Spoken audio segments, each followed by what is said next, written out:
Hello everyone, అందరికీ నమస్కారం.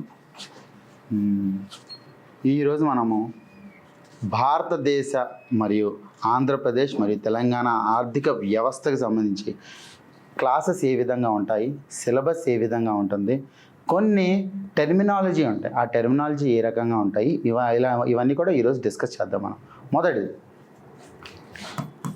Syllabus.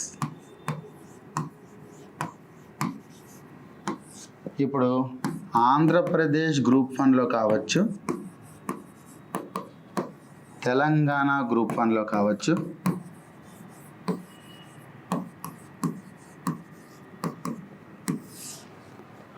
Economy అనేది చాలా పెద్ద పాత్ర పోషిస్తుంది. ఏ రకంగా అంత పెద్ద పాత్ర పోషిస్తుందనే మనం చూద్దాం.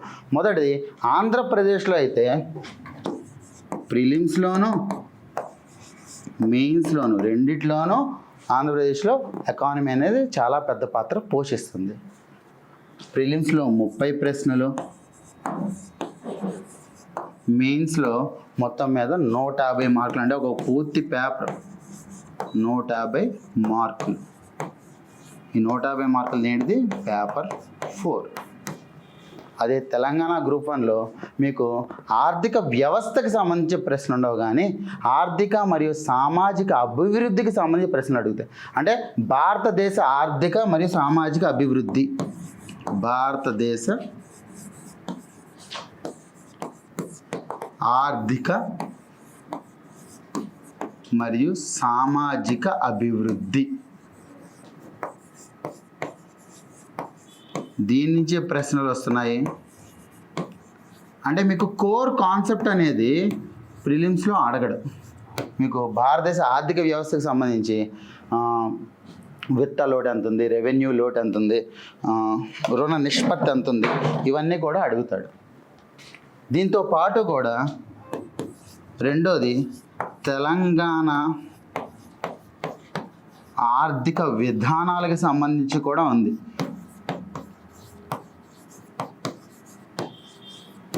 తెలంగాణ ఆర్థిక విధానాలకు సంబంధించి కూడా ఉంది. అంటే ఏంటిది?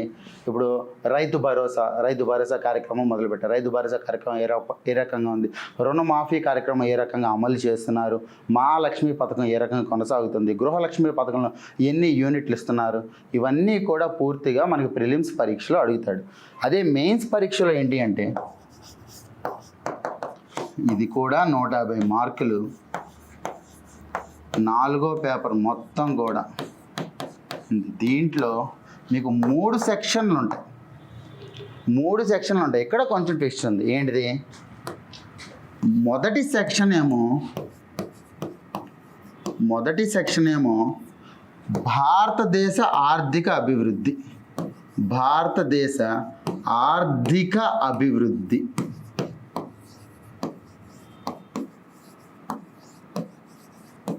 రెండోది తెలంగాణ ఆర్థిక అభివృద్ధి. కానీ మూడోది మన ఎకానమీ కిందకి రాదు. ఇదేంటి అంటే ఆర్థిక అభివృద్ధి కారణంగా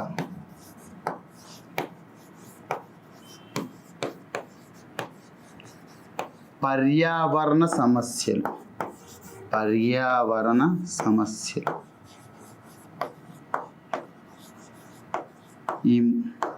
ఈ మూడోది మనం చదవము, ఈ రెండు కూడా మనం చదువుకుంటాం. అంటే ఏంటి? ఇక్కడ 100 మార్కులకి మీకు ఈ క్లాస్ ఉంటుంది, మిగతా 50 మార్కులు పర్యావరణానికి సంబంధించి వీటిగా క్లాసులు ఉంటాయి అన్నమాట. ఇది మనకి ఆర్థిక వ్యవస్థకు సంబంధించి ఏం చదువుకోవాలి అనేది.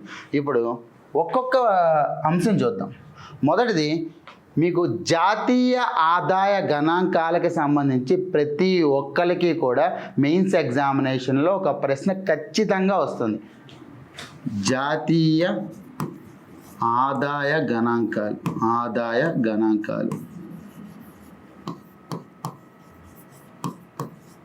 ఇది మెయిన్స్లో మాత్రమే కాదు, ప్రిలిమ్స్లో కూడా ఈసారి గ్రూప్ 2లో తీసుకోండి, తెలంగాణ గ్రూప్ 2లో తీసుకోండి, 8 ప్రశ్నలు అడిగాడు దీని మీద. అంత ఇంపార్టెంట్ ఇది.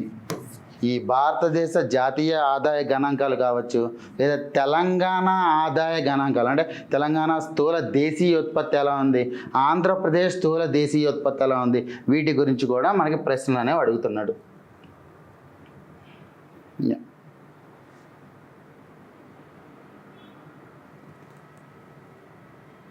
ఒక్క నిమిషం.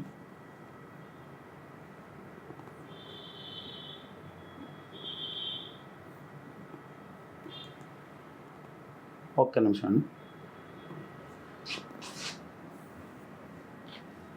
కాదు, నేను సపోర్ట్కి ఫైల్స్ పెట్టాను. ఏవైనా లేదు, సపోర్ట్కి 6 ఫైల్స్ పెట్టాను.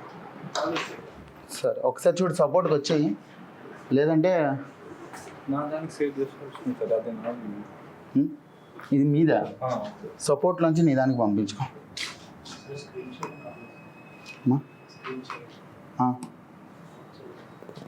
సరే, ఏం కాదు.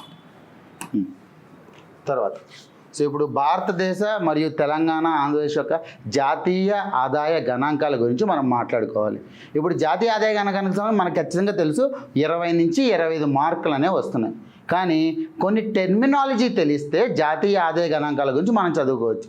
ఇది తెలిస్తే మనకి విత్త వ్యవస్థ గురించి చదువుకోవచ్చు. అది తెలిస్తే ద్రవ్య పరపతి విధానం గురించి అంటే ఒకదానికొకటి లింక్ ఉంటూనే ఉంటుంది. దాంట్లో మొట్టమొదటిగా మనకు కావాల్సినవి కొన్ని పదాలు ఉన్నాయి. ఆ పదాలకు సంబంధించి మనం మాట్లాడుకుందాం ఏంటిది అనేది. మొదటిది, మీ అందరికీ నేను అడగాల్సిన ప్రశ్న ఒకటి ఉంది. అందరినీ కూడా నేను అన్మ్యూట్ చేస్తాను కూడా. మీరు నాకు చెప్పాల్సింది అసలు ఎకానమిక్స్ అంటే ఏంటి?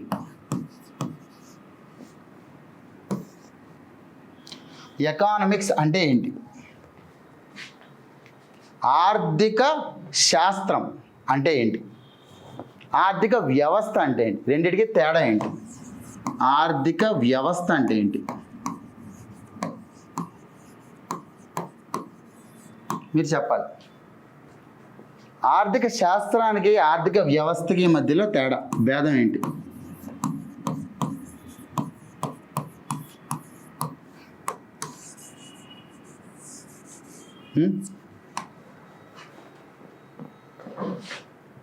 అసలు ఆర్థిక శాస్త్రం దేని గురించి మాట్లాడుతుంది? మీకు ముందుగా అది తెలియాలి. ఆర్థిక శాస్త్రం అనేది అది ఒక అధ్యయనం. ఆర్థిక శాస్త్రం అనేది ఇది ఒక అధ్యయనం. ఓకే, దేని గురించిన అధ్యయనం ఆర్థిక శాస్త్రం అనేది? 3 కార్యక్రమాలు ఉంటాయి ఆర్థిక శాస్త్రంలో. ఆ 3 కార్యక్రమాలని మనం చదువుకుంటాము. దీని మీదే మన ఆర్థిక వ్యవస్థ పూర్తిగా ఆధారపడి ఉంటుంది. మొదటిది ఉత్పత్తి. మొదటిది ఉత్పత్తి గురించి మనం మాట్లాడుకోవాలి. ఉత్పత్తి. రెండోది సరఫరా. ఉత్పత్తి తర్వాత సరఫరా గురించి మనం మాట్లాడుకోవాలి. సరఫరా. మూడోది వినియోగం.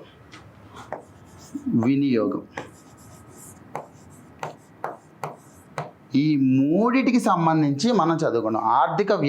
ఆర్థిక శాస్త్రం అంటే ఉత్పత్తి, సరఫరా మరియు వినియోగం యొక్క అధ్యయనాన్ని ఆర్థిక శాస్త్రం అని చెప్పి అంటారు. అది ఆర్థిక వ్యవస్థ అంటే ఏంటి? ఆర్థిక వ్యవస్థ అంటే ఈ ఆర్థిక శాస్త్రాన్ని ఒక దేశానికి కానీ, ఒక రాష్ట్రానికి కానీ, లేదా ఒక ప్రాంతానికి కానీ మనం కానీ లెక్కిస్తే దాన్ని ఆర్థిక వ్యవస్థ అంటారు. అంటే ఇదేమో అధ్యయనం. ఈ అధ్యయనాన్ని ఉపయోగించి మనం ఆర్థిక వ్యవస్థ గురించి మాట్లాడుకుంటాం. ఒకటి చూద్దాం, జాతీయ ఆదాయ గణాంకాలు. జాతీయ ఆదాయ గణాంకాలు అనేది ఆర్థిక శాస్త్రంలో అసలు జాతీయ ఆదాయం అంటే ఏంటి? మొదటిది, జాతీయ ఆదాయంలో ఎలాంటి కాంపోనెంట్స్ ఉంటాయి, జాతీయ ఆదాయం ఏ విధంగా అమలు చేస్తారు, జాతీయ ఆదాయంలో ఎటువంటి సవాళ్ళు ఉన్నాయి, వీటి గురించి చదువుకుంటాం. దీని తర్వాత భారతదేశ జాతీయ ఆదాయం అనేది ఏ రకంగా ఉంది, తెలంగాణ జాతీయ ఆదాయం అనేది ఏ రకంగా ఉంది, ఆంధ్రప్రదేశ్ జాతీయ ఆదాయం ఏ రకంగా ఉంది, వీటి గురించి మనం మాట్లాడుకుంటాం. మొదటిది జాతీయ ఆదాయం అనేది ఇందాక నుంచి మొదటి జాతీయ ఆదాయం అని చెప్పి ఇందాక నుంచి మాట్లాడుతుంది. ఏంటిది అది అసలు? మీరు ఒకటి తెలుసుకోవాల్సింది, ఆర్థిక వ్యవస్థలో విలువ గురించి మనం మాట్లాడుకోండి. ఎంత విలువ జోడించారు అనేది. ఒక దేశంలో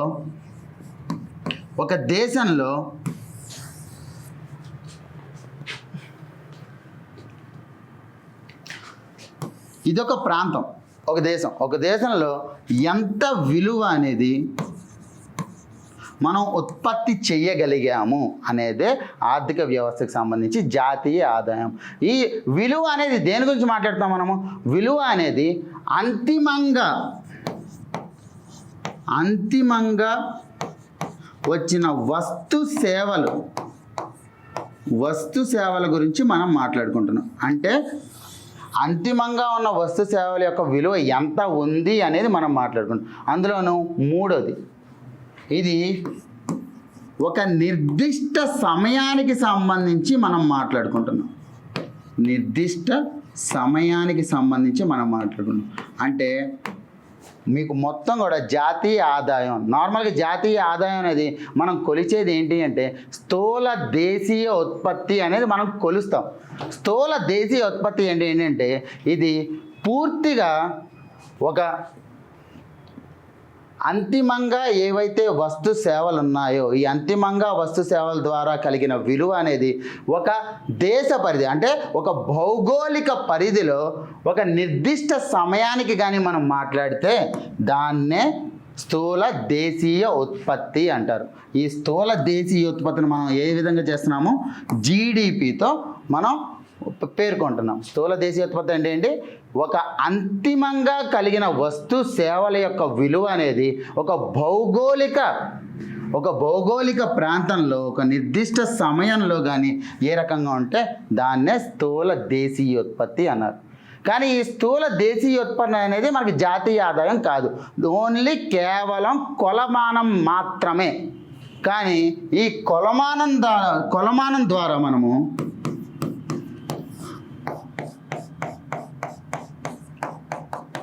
జాతీయ ఆదాయాన్ని లెక్కిస్తాం. ఇక్కడి నుంచి ఇక్కడికి రావడమే మనం పూర్తిగా చదువుకునేది. ఎన్ఎన్పి అంటే ఏంటి? నికర జాతీయ ఉత్పత్తి.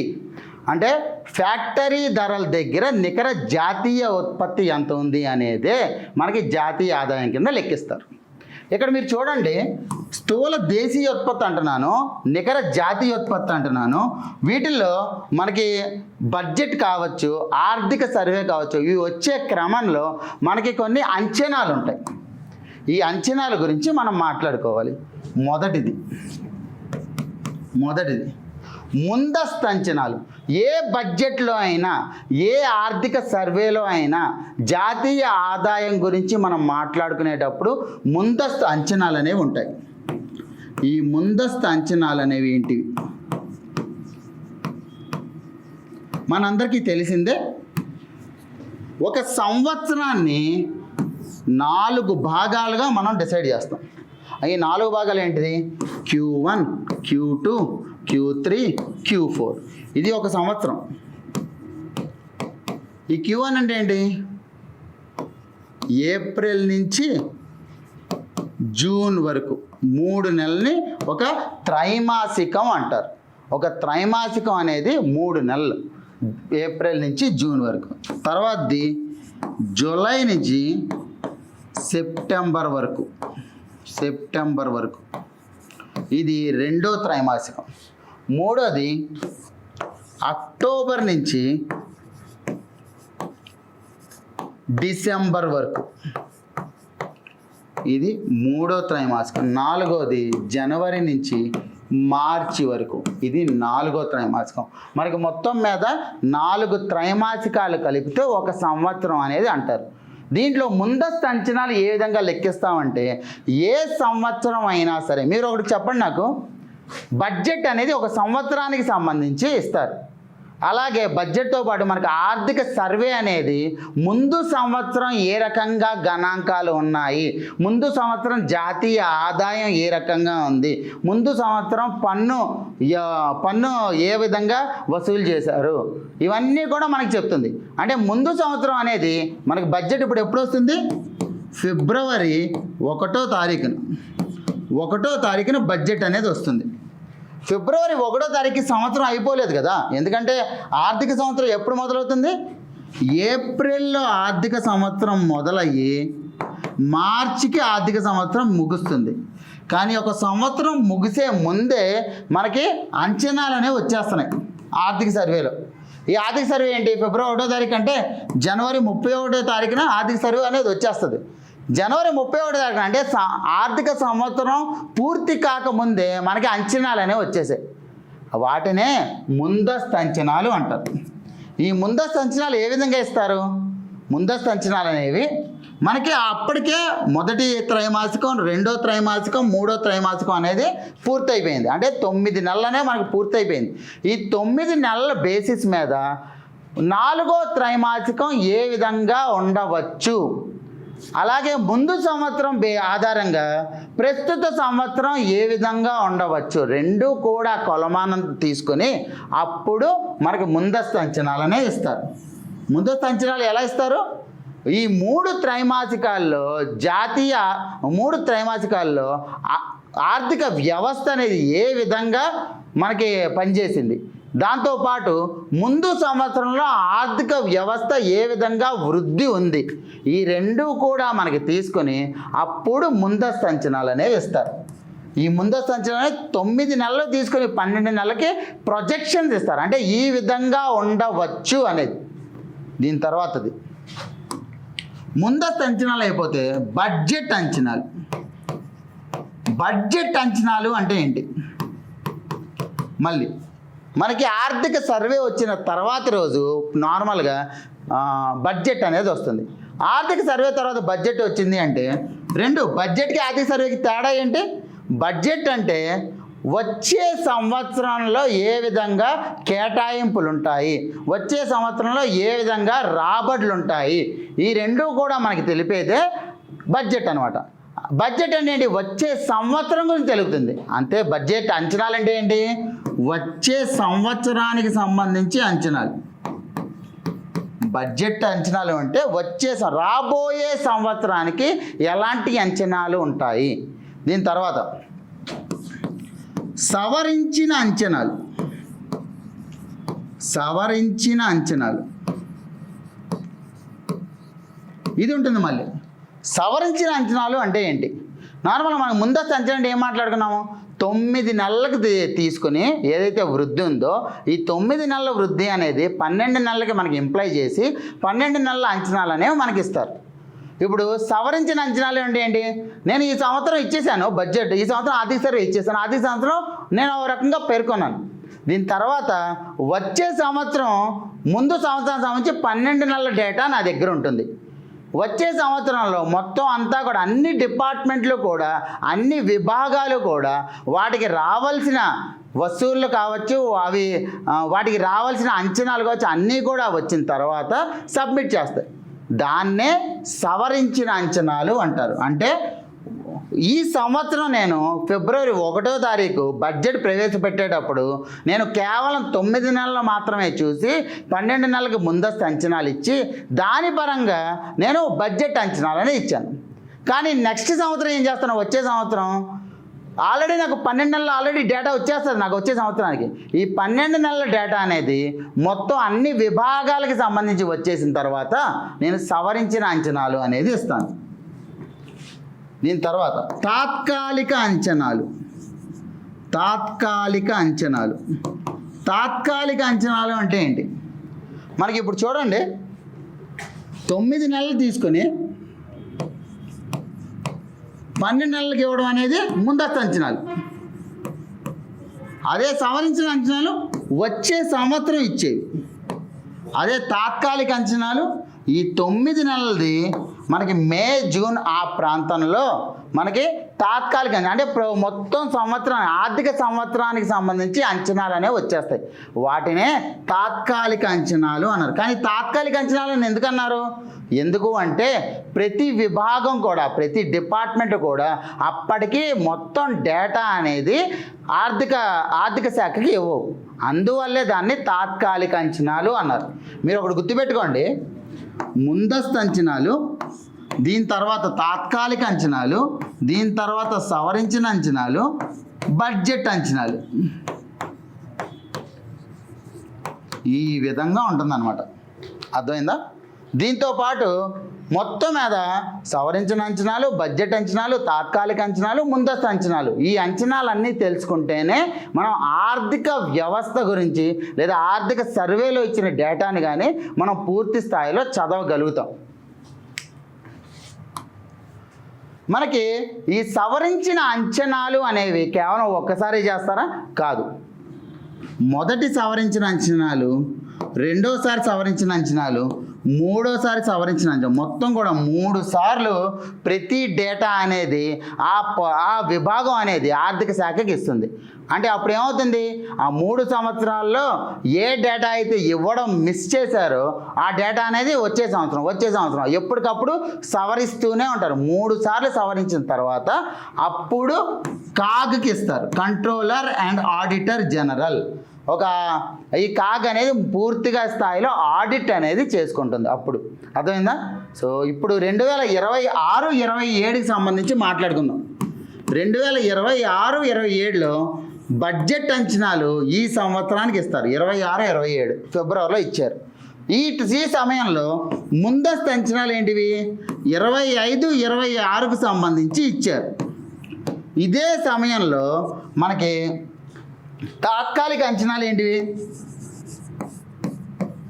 2025-26 అనేది మేలో వస్తాయి కదా, అంటే ఇప్పుడు ఈ నెలలో వస్తాయి కదా, అవి సవరించిన అంచనాలు.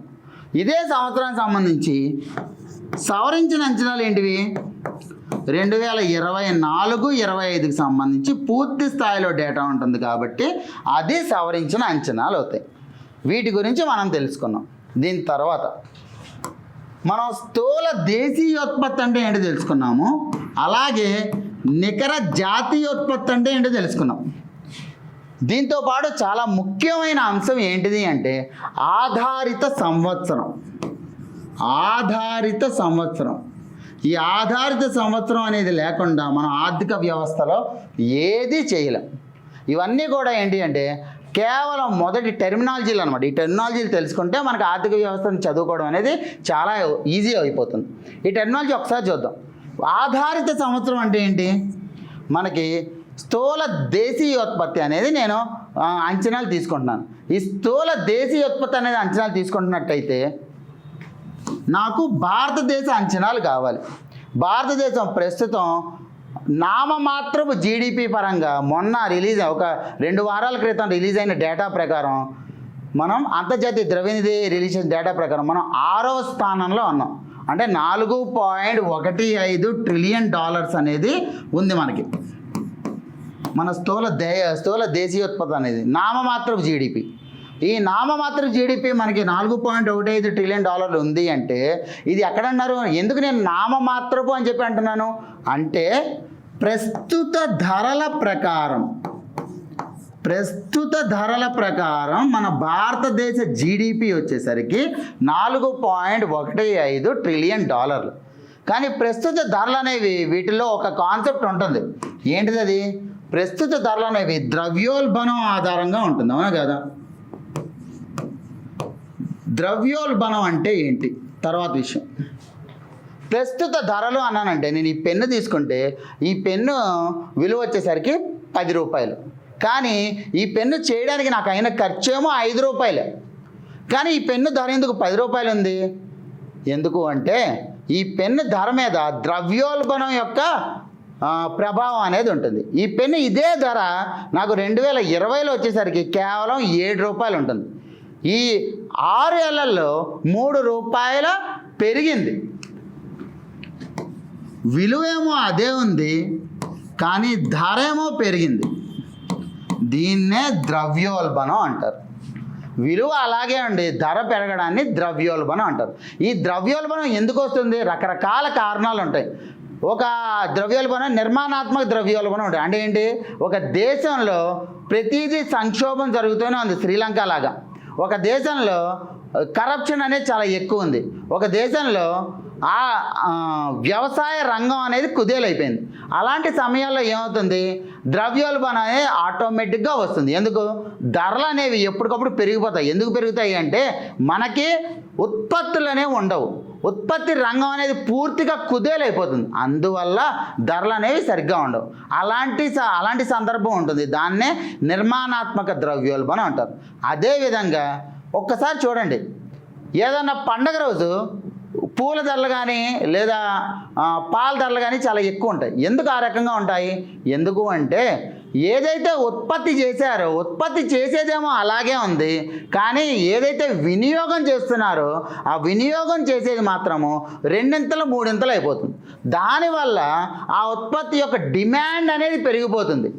ఎప్పుడైతే డిమాండ్ పెరిగిపోతుందో అప్పుడు ధర కూడా పెరుగుతుంది. అందువల్ల నేను చెప్పేది ఏంటి అంటే ఈ ద్రవ్యోల్బణం అనేది పెరగడానికి రకరకాల కారణాలు ఉంటాయి. ద్రవ్యోల్బణం అంటే మీకు అర్థమైందా? ద్రవ్యోల్బణం అంటే విలువ అలాగే ఉంటుంది, కానీ ధర పెరుగుతుంది. ఈ ద్రవ్యోల్బణం కానీ ప్రస్తుత ధరలు తీసుకుంటే మీకు ఈ ద్రవ్యోల్బణం అనేది ఉంటుంది. అక్కడే ప్రస్తుత ధరల ప్రకారం కానీ మన జీడిపిని కానీ లెక్కించినట్టయితే దాన్నే నామమాత్రపు జీడిపి అంటారు. ఈ నామమాత్రపు జీడిపిలో మనకు ద్రవ్యోల్బణ అంశం కూడా ఉంది. ద్రవ్యోల్బణ అంశం ఉన్నప్పుడు నిజమైన వాల్యూ వస్తుందా? వాస్తవ జీడిపి వస్తుందా? వాస్తవ విలువ వస్తుందా? రాదు. అందుకే మనం నామమాత్రపు జీడిపితో పాటు మనం వాస్తవ జీడిపి కూడా లెక్కిస్తాం. ఈ వాస్తవ జీడిపి ఏంటిది? ఏదైతే ఆధారిత సంవత్సరం ఉందో ఆధారిత సంవత్సరం ధర దగ్గర మనం జీడిపి అనేది లెక్కిస్తాం. ప్రస్తుతం 2022 2023 సంవత్సరం అనేది ఆధారిత సంవత్సరంగా ఉంది. అంటే మనం ప్రస్తుత ధరలేమో ఈ సంవత్సరం యొక్క ధరలుగా, అంటే ఈ పెన్ను ప్రస్తుత ధర 10 రూపాయలు, ఈ సంవత్సరం ధరల దగ్గర నేను క్యాలిక్యులేట్ చేస్తున్నా. కానీ ఆధారిత సంవత్సరం ధర దగ్గర క్యాలిక్యులేట్ చేస్తే 2022 23లో ఈ పెన్ను ధర 8 రూపాయలు అయితే ఆ ధరలు తీసుకుంటాను. ఆ ధరల నుంచి ప్రస్తుతానికి ఎంత విలువ అనేది పెరిగింది అనేది లెక్కిస్తాను. అప్పుడు ఏమవుతుంది, నాకు విలువ అసలైన విలువ నాకు తెలుస్తుంది. నామమాత్రం విలువ నాకు అవసరం లేదు. మనకి భారతదేశం 6వ స్థానంలో ఉంది నామమాత్రం జీడిపి ర్యాంకులో, అంతర్జాతీయ ద్రవ్యనిధి ప్రచురించిన ర్యాంకులో. కానీ మనకి ఈ వాస్తవ జీడిపి ప్రకారమే మన భారతదేశంలో ఎంత విలువ అనేది మనం ఉత్పత్తి చేయగలిగాము అనేది ఉంటుందన్నమాట. అర్థమైందా మీకు? అది దీని తర్వాత ఆధారిత సంవత్సరం పరంగానే అది ఉంటుంది. 2022 23 అనేది మనం ఆధారిత సంవత్సరంగా తీసుకున్నాం. ఇది ఎప్పుడో మనము ఏర్పరిచింది కాదు. ప్రతి 5 సంవత్సరాలకి ఆధారిత సంవత్సరం మార్చుకోవాలి. కానీ ఇటీవల కాలంలోనే మార్చారు. ఫిబ్రవరి 2026లోనే ఇది మారింది. అంతకు ముందు వరకు కూడా 2011 12 అనేది ఆధారిత సంవత్సరంగా ఉండేది. అంతకు ముందు వరకు కూడా. ఇప్పుడు ఆ 2011 12 అనేది 2022 23గా మారింది. అంటే మీరు దీన్ని బట్టి అర్థం చేసుకోవాల్సింది ఏంటంటే ప్రతిసారి కూడా మీరు పేపర్ చదువుతూ ఉంటేనే మీకు ప్రస్తుతం ఆర్థిక వ్యవస్థలో ఎటువంటి మార్పులు జరుగుతున్నాయి అనేది తెలుస్తుంది. మీకు ఇంకొక ఉదాహరణ చెప్తాను. ఒక్కసారి చూడండి, నిరుద్యోగిత రేటు ఎంత ఉంది అనేది ప్రస్తుతం PLFS సర్వే ఆధారంగా మనం ప్రచురిస్తాం. పీరియాడిక్ లేబర్ ఫోర్స్ సర్వే అంటారు. ఈ PLFS సర్వే కావచ్చు, జాతీయ ఆదాయ గణాంకాలు కావచ్చు, ద్రవ్యోల్బణం కావచ్చు, ఇవన్నీ కూడా ఒకలే ప్రచురిస్తారు. ఇవన్నీ కూడా ప్రచురించేది జాతీయ గణాంకాల సంస్థ.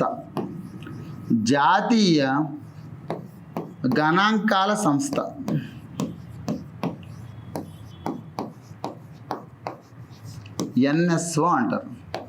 ఈ జాతీయ గణాంకాల సంస్థ అనేది గణాంకాల మరియు కార్యనిర్వహణ మంత్రిత్వ శాఖలో ఉంటుంది. ఏంటిది గణాంకాల మరియు కార్యనిర్వహణ మంత్రిత్వ శాఖలో ఈ జాతీయ గణాంకాల సంస్థ అనేది మనకి ఏర్పడింది. ఈ జాతీయ ఆదాయం గణాంకాలకు సంబంధించి జాతీయ గణాంకాల సంస్థ గురించి నేను ఒకటి చెప్పాలి మీరు. ఇది 2019లో ఏర్పడిన సంస్థ. అంటే దీనికి ముందు లేదా అంటే ఉంది, కానీ ఏంటంటే ఇదివరకు సిఎస్ఓగా ఎన్ఎస్ఎస్ఓగా ఉండేది. అంటే ఏంటిది సిఎస్ఓ అంటే కేంద్ర గణాంకాల సంస్థ, అలాగే ఎన్ఎస్ఎస్ఓ అంటే జాతీయ నమూనా గణాంకాల సంస్థ, నమూనా సర్వే సంస్థ. ఈ రెండు కూడా కలిపి 2019లో మనకి జాతీయ గణాంకాల సంస్థగా మార్చారు. అప్పటి నుంచి కూడా జాతీయ ఆదాయం కావచ్చు, పీరియాడిక్ లేబర్ ఫోర్స్ సర్వే కావచ్చు, లేదా ద్రవ్యోల్బణం కావచ్చు, అవన్నీ కూడా ఈ జాతీయ గణాంకాల సంస్థ లెక్కిస్తుంది. వీళ్ళు లెక్కించే వాటిలో ఇది తీసుకుందాం. పీరియాడిక్ లేబర్ ఫోర్స్ సర్వే, నిరుద్యోగిత రేటు ఎంత ఉంది, కార్మిక శక్తి ఎంత ఉంది, ఇవన్నీ కూడా లెక్కిస్తుంది. దీంట్లో నిరుద్యోగిత రేటు లెక్కించే సమయంలో మనకి ఇటీవల కాలంలో కొన్ని మార్పులు జరిగాయి. ఏంటిది అంటే ఇదివరకు కేవలం ఒక త్రైమాసికంలో మాత్రమే మరియు ప్రతి సంవత్సరం మాత్రమే మనకి నిరుద్యోగితను లెక్కించేవాళ్ళు. దీనివల్ల ఏమవుతుంది, ప్రస్తుతం ఏ రకంగా సాంకేతిక మార్పులు జరుగుతున్నాయో దాని పరంగా మనకి ప్రతి నెల కూడా ఇది నిరుద్యోగిత రేట్ అనేది తెలుస్తూ ఉండాలి. అప్పుడు మాత్రమే మనం దానికి తగ్గ విధాన మార్పులు అనేవి చేయగలం.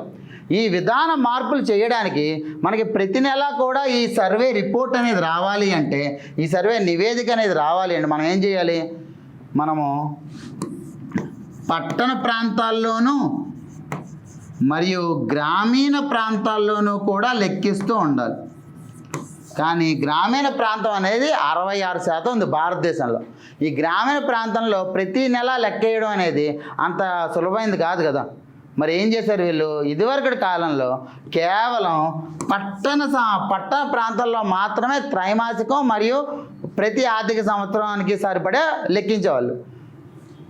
గ్రామీణ ప్రాంతాల్లో మాత్రం కేవలం సంవత్సరం మాత్రమే లెక్కించేవాళ్ళు. ఇప్పుడు ఏం చేశారు, మనకి ఉన్న సాంకేతికతను వినియోగించుకొని ప్రస్తుతం ఇటీవల కాలంలోనే మారింది, 2025లోనే మారింది. ఇది పట్టణ ప్రాంతాల్లోనూ మరియు గ్రామీణ ప్రాంతాల్లో కూడా ప్రతి నెల, ప్రతి త్రైమాసికం, ప్రతి సంవత్సరం కూడా లెక్కించడం మొదలుపెట్టింది. దీన్ని బట్టి ఏమవుతుంది, మనకి ఈ ఏదైతే మెథడాలజీ ఉంటుందో ఈ మెథడాలజీ ఎప్పటికప్పుడు మారుతూ ఉంటుంది. ఈ మారినప్పుడు మనం అది గమనించాలి. మనం ఇందాక మాట్లాడుకుంటూ ఉన్నాం ద్రవ్యోల్బణం అని. ఈ ద్రవ్యోల్బణం అనేది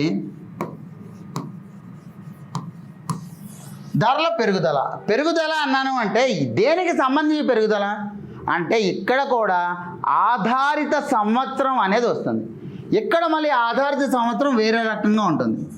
దీని ఆధారిత సంవత్సరం ఏంటిది 2024. అంటే 2024 ధరలతో పోల్చుకుంటే ప్రస్తుతం ఎంత పెరిగింది అనేది తెలుస్తుంది. ఇది ఇటీవల కాలంలోనే, అంటే ఎప్పటి నుంచి, ఈ ఫిబ్రవరి 2026 నుంచే జీడిపి గణాంకాలు కావచ్చు, ద్రవ్యోల్బణ గణాంకాలు కావచ్చు, ఆధారిత సంవత్సరం అనేది మార్చుకుంది. జీడిపి ఏమో 2022-23, ద్రవ్యోల్బణం ఏమో 2024.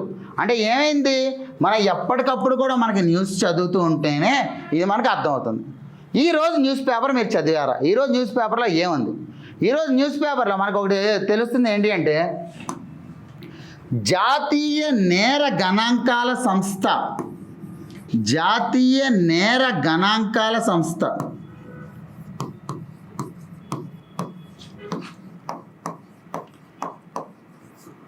ఎన్సిఆర్బి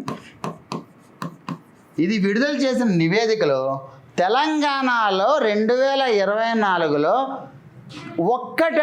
ఒక్కటి కూడా వ్యవసాయ ఆత్మహత్య అనేది లేదు. అంటే ఇది ఎంత గొప్ప విషయం. మనకి ఎలా తెలుస్తుంది, ఎప్పుడైతే డైలీ పేపర్ చదువుతామో అప్పుడు మాత్రం మనకి తెలంగాణలో 2023లో 53 వ్యవసాయ ఆత్మహత్యలు అనేవి ఉన్నాయి. 2024లో ఒక్కటి కూడా వ్యవసాయ పరంగా ఆత్మహత్య అనేది లేదు. ఇది ఎందుకు ఈ రకంగా ఉంది అనేది మనం విధానపరమైన నిర్ణయాలని అనలైజ్ చేసి విశ్లేషిస్తే అప్పుడు మనకు తెలుస్తుంది. ఏంటి అంటే ఎప్పటికప్పుడు రుణమాఫీ పథకం అనేది ఇంప్లిమెంట్ చేయడం వల్ల, అదేవిధంగా వ్యవసాయ రుణాలు అనేవి ఎప్పటికప్పుడు లభిస్తూ ఉండడం వల్ల, అదేవిధంగా వ్యవసాయ పరంగా ఇన్పుట్ ఏదైతే ఉందో దాన్ని అంటే వ్యవసాయ ఖర్చులు ఏదైతే ఉన్నాయో ఆ ఖర్చులు అనేవి పిఎం కిసాన్ ద్వారాను మరియు రైతు భరోసా, ఇదివరకు అది రైతు బంధుగా ఉండేది, ఇప్పుడు రైతు భరోసాగా మారింది. ఇవన్నీ కూడా వ్యవసాయ పరంగా ఖర్చులు అనేవి తగ్గించడానికి ఉపయోగపడ్డాయి. వీటితో పాటు కనీస మద్దతు ధర అనేది 150% ఇవ్వడం మొదలుపెట్టారు. అంటే నాకు 100 రూపాయలు అయ్యాయి అంటే నేను దాని ఏమంటారు ఎఫ్సిఐకి తీసుకెళ్తే, ఫుడ్ కార్పొరేషన్ ఆఫ్ ఇండియాకి తీసుకెళ్తే, ఎఫ్సిఐ గోడౌన్కి తీసుకెళ్తే నాకు 150 రూపాయలు ఇస్తారు మినిమం. దాన్నే కనీస మద్దతు ధర అంటారు. అంటే ఎప్పుడైతే కనీస మద్దతు ధర అనేది నాకు చేతిలో ₹1 పెడుతుందో, ఎప్పుడైతే నాకు వ్యవసాయ ఖర్చులు అనేవి పూర్తిగా తగ్గిపోతున్నాయో, రైతు భరోసా కానీ రైతు బంధు, ముందు రైతు బంధు ఉండేది, రైతు బంధు ద్వారా కానీ, లేదా ఎప్పుడైతే నాకు దాన్ని ఏమంటారు ఎప్పుడైతే నాకు మార్కెట్ పరంగా ధరలు అనేవి ఉత్తమంగా వస్తున్నాయో అప్పుడు ఖచ్చితంగా వ్యవసాయ ఆత్మహత్యలు అనేవి తగ్గుతాయి. అంటే ఇదంతా కూడా నేను ఎందుకు చెప్తున్నాను అంటే, ఆర్థిక వ్యవస్థ ఎకానమీ కానీ మీరు చదవాలి అంటే ప్రతిరోజు కూడా ఏదో ఒక మార్పు జరుగుతూనే ఉంటుంది. ఆ మార్పుని మనం ఎప్పటికప్పుడు అప్డేట్ చేసుకుంటూ ఉండాలి. దాని గురించే నీకు నివేదికలు కావచ్చు, దాని గురించే నీకు ఏదో ఒక రిపోర్ట్ కావచ్చు, దాని గురించి ఏదో ఒక అంశం అంటే మెథడాలజీ కూడా చేంజ్ అవుతూ ఉంటుంది. అంటే ఏదైతే గణాంకాల పద్ధతులు ఉంటాయో ఆ పద్ధతులు కూడా మారుతూ ఉంటాయి. మారిన పద్ధతులను మనం తెలుసుకోవాలి. అర్థమైందా? దాని గురించి చెప్పడం జరిగింది. దీని తర్వాత మనం మాట్లాడుకుంటున్నాం ద్రవ్యోల్బణం అనే విషయం గురించి మాట్లాడుకుంటూ ఉన్నాం. ఈ ద్రవ్యోల్బణంలో కూడా కొన్ని పదాలని, కొన్ని టెర్మినాలజీలు అనేవి మనం తెలుసుకోవాలి. అది బేసిక్ అనమాట. ద్రవ్యోల్బణం అంటే మనం ఏం మాట్లాడుకున్నాము, ఉత్పత్తి అనేది ఎక్కడుంది అక్కడే ఉంటుంది. కానీ ఉత్పత్తి పరంగా కాకుండా ధరల పరంగా కూడా ధరలు అనేవి పెరుగుతూ ఉంటాయి. దాన్నే ద్రవ్యోల్బణం అంటారు. ఉత్పత్తి అదే ఉంటుంది, లేదా ఉత్పత్తి కాకుండా మీరు విలువ అదే ఉంటుంది, ధరలు అనేవి మాత్రము పెరుగుతూ ఉంటాయి. దాన్నే ద్రవ్యోల్బణం అంటారు. ఇది ప్రస్తుతం మనం వినియోగించేది ఏంటి అంటే వినియోగదారుల ధరల సూచి. వినియోగదారుల ధరల సూచి మాత్రమే మనం ఇప్పుడు లెక్కిస్తాం. వినియోగదారుల ధరల సూచి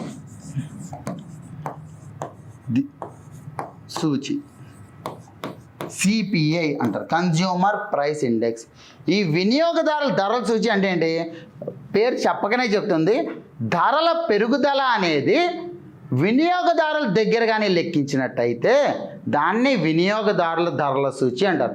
ఎందుకు అంటే అది అంత ప్రాముఖ్యం అయిపోయింది అంటే 2014లో మనకి ఉర్జిత్ పటేల్ కమిటీ అని ఉంటుంది. ఉర్జిత్ పటేల్ కమిటీ అదేం చేసింది అంటే ద్రవ్య పరపతి విధానాన్ని అమలుపరచడానికి వినియోగదారుల ధరల సూచిని వాడాలి అని చెప్పింది. ద్రవ్య పరపతి విధానం. ఈ ద్రవ్య పరపతి విధానం అంటే ఏంటి, మనకి రెండు చేతులు ఉన్నాయి. ఒకటి వచ్చేసరికి ప్రభుత్వం, రెండోది వచ్చేసరికి కేంద్ర బ్యాంక్, దాన్నే మనం రిజర్వ్ బ్యాంక్ అంటాం. భారతదేశ రిజర్వ్ బ్యాంక్ ఏమో ఒక పరంగా ఉంది, కేంద్ర ప్రభుత్వం ఒక విధంగా ఉంది. కేంద్ర ప్రభుత్వం అమలుపరిచే ఏ విధానాన్నైనా సరే మనం విత్త విధాన రూపంలో కొలుస్తాం. అంటే ఏంటి అంటే పన్నులు కావచ్చు, లేదా ప్రభుత్వ ఆదాయ వ్యయాలు కావచ్చు, ఇవన్నీ కూడా విత్త విధానాల్లోకి వస్తాయి. అదే కేంద్ర బ్యాంకు అంటే భారతదేశ రిజర్వ్ బ్యాంక్ ఏదైతే ఉందో అది అమలుపరిచే విధానాలన్నీ కూడా ద్రవ్య పరపతి విధానంలోకి వస్తాయి. ద్రవ్య పరపతి విధానం అంటే ఏంటి, ఏదైతే మనీ, ఏదైతే డబ్బు ఉందో, ద్రవ్యం ఉందో అది ఏ రకంగా చేతులు మారుతుంది అంటే ఏ రకంగా చేతులు మారుతుంది, అది ఇంట్రెస్ట్ రేట్ అంటే వడ్డీ రేట్లు అనేవి డిసైడ్ చేసేది ఏంటిది, ఈ ద్రవ్య పరపతి విధానం పరంగానే వడ్డీ రేట్లు ఏ విధంగా మారుతాయి అనేది భారతదేశ రిజర్వ్ బ్యాంక్ అనేది డిసైడ్ చేస్తుంది. అదేనా? దీంట్లో రెండు ఉన్నాయి. విత్త విధానం ఏంటిది, ద్రవ్య పరపతి విధానం ఏంటిది.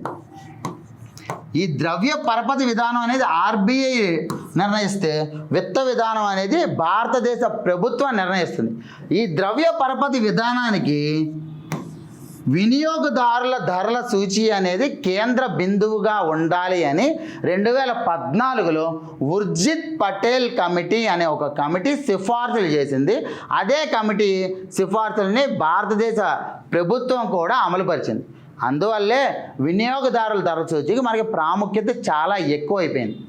ఈ వినియోగదారుల ధరల సూచి ఎందుకు ఇంకా ఇంపార్టెంట్ అంటే, ఒకటి ఏ రకంగా వినియోగదారుడి దగ్గర ఖర్చులు పెరిగినాయి అనేది కొలిస్తే, రెండోది ఈ వినియోగదారుల ధరల సూచిలో కేవలం వస్తువుల ధరలు మాత్రమే కాదు, సర్వీసుల ధరలు కూడా, సేవల ధరలు కూడా, సర్వీసులు ఏవైతే సేవలు ఉన్నాయో వాటి ధరలు కూడా దీంట్లో కొలుస్తారు. దానివల్లే మనకి వినియోగదారుల ధరల సూచి అనేది అంత ఇంపార్టెంట్. ఎందుకు అంటే, మనకి వినియోగదారుల ధరల సూచితో పాటు మనకి ఇంకొక రకమైన ద్రవ్యోల్బణ సూచి ఉంది.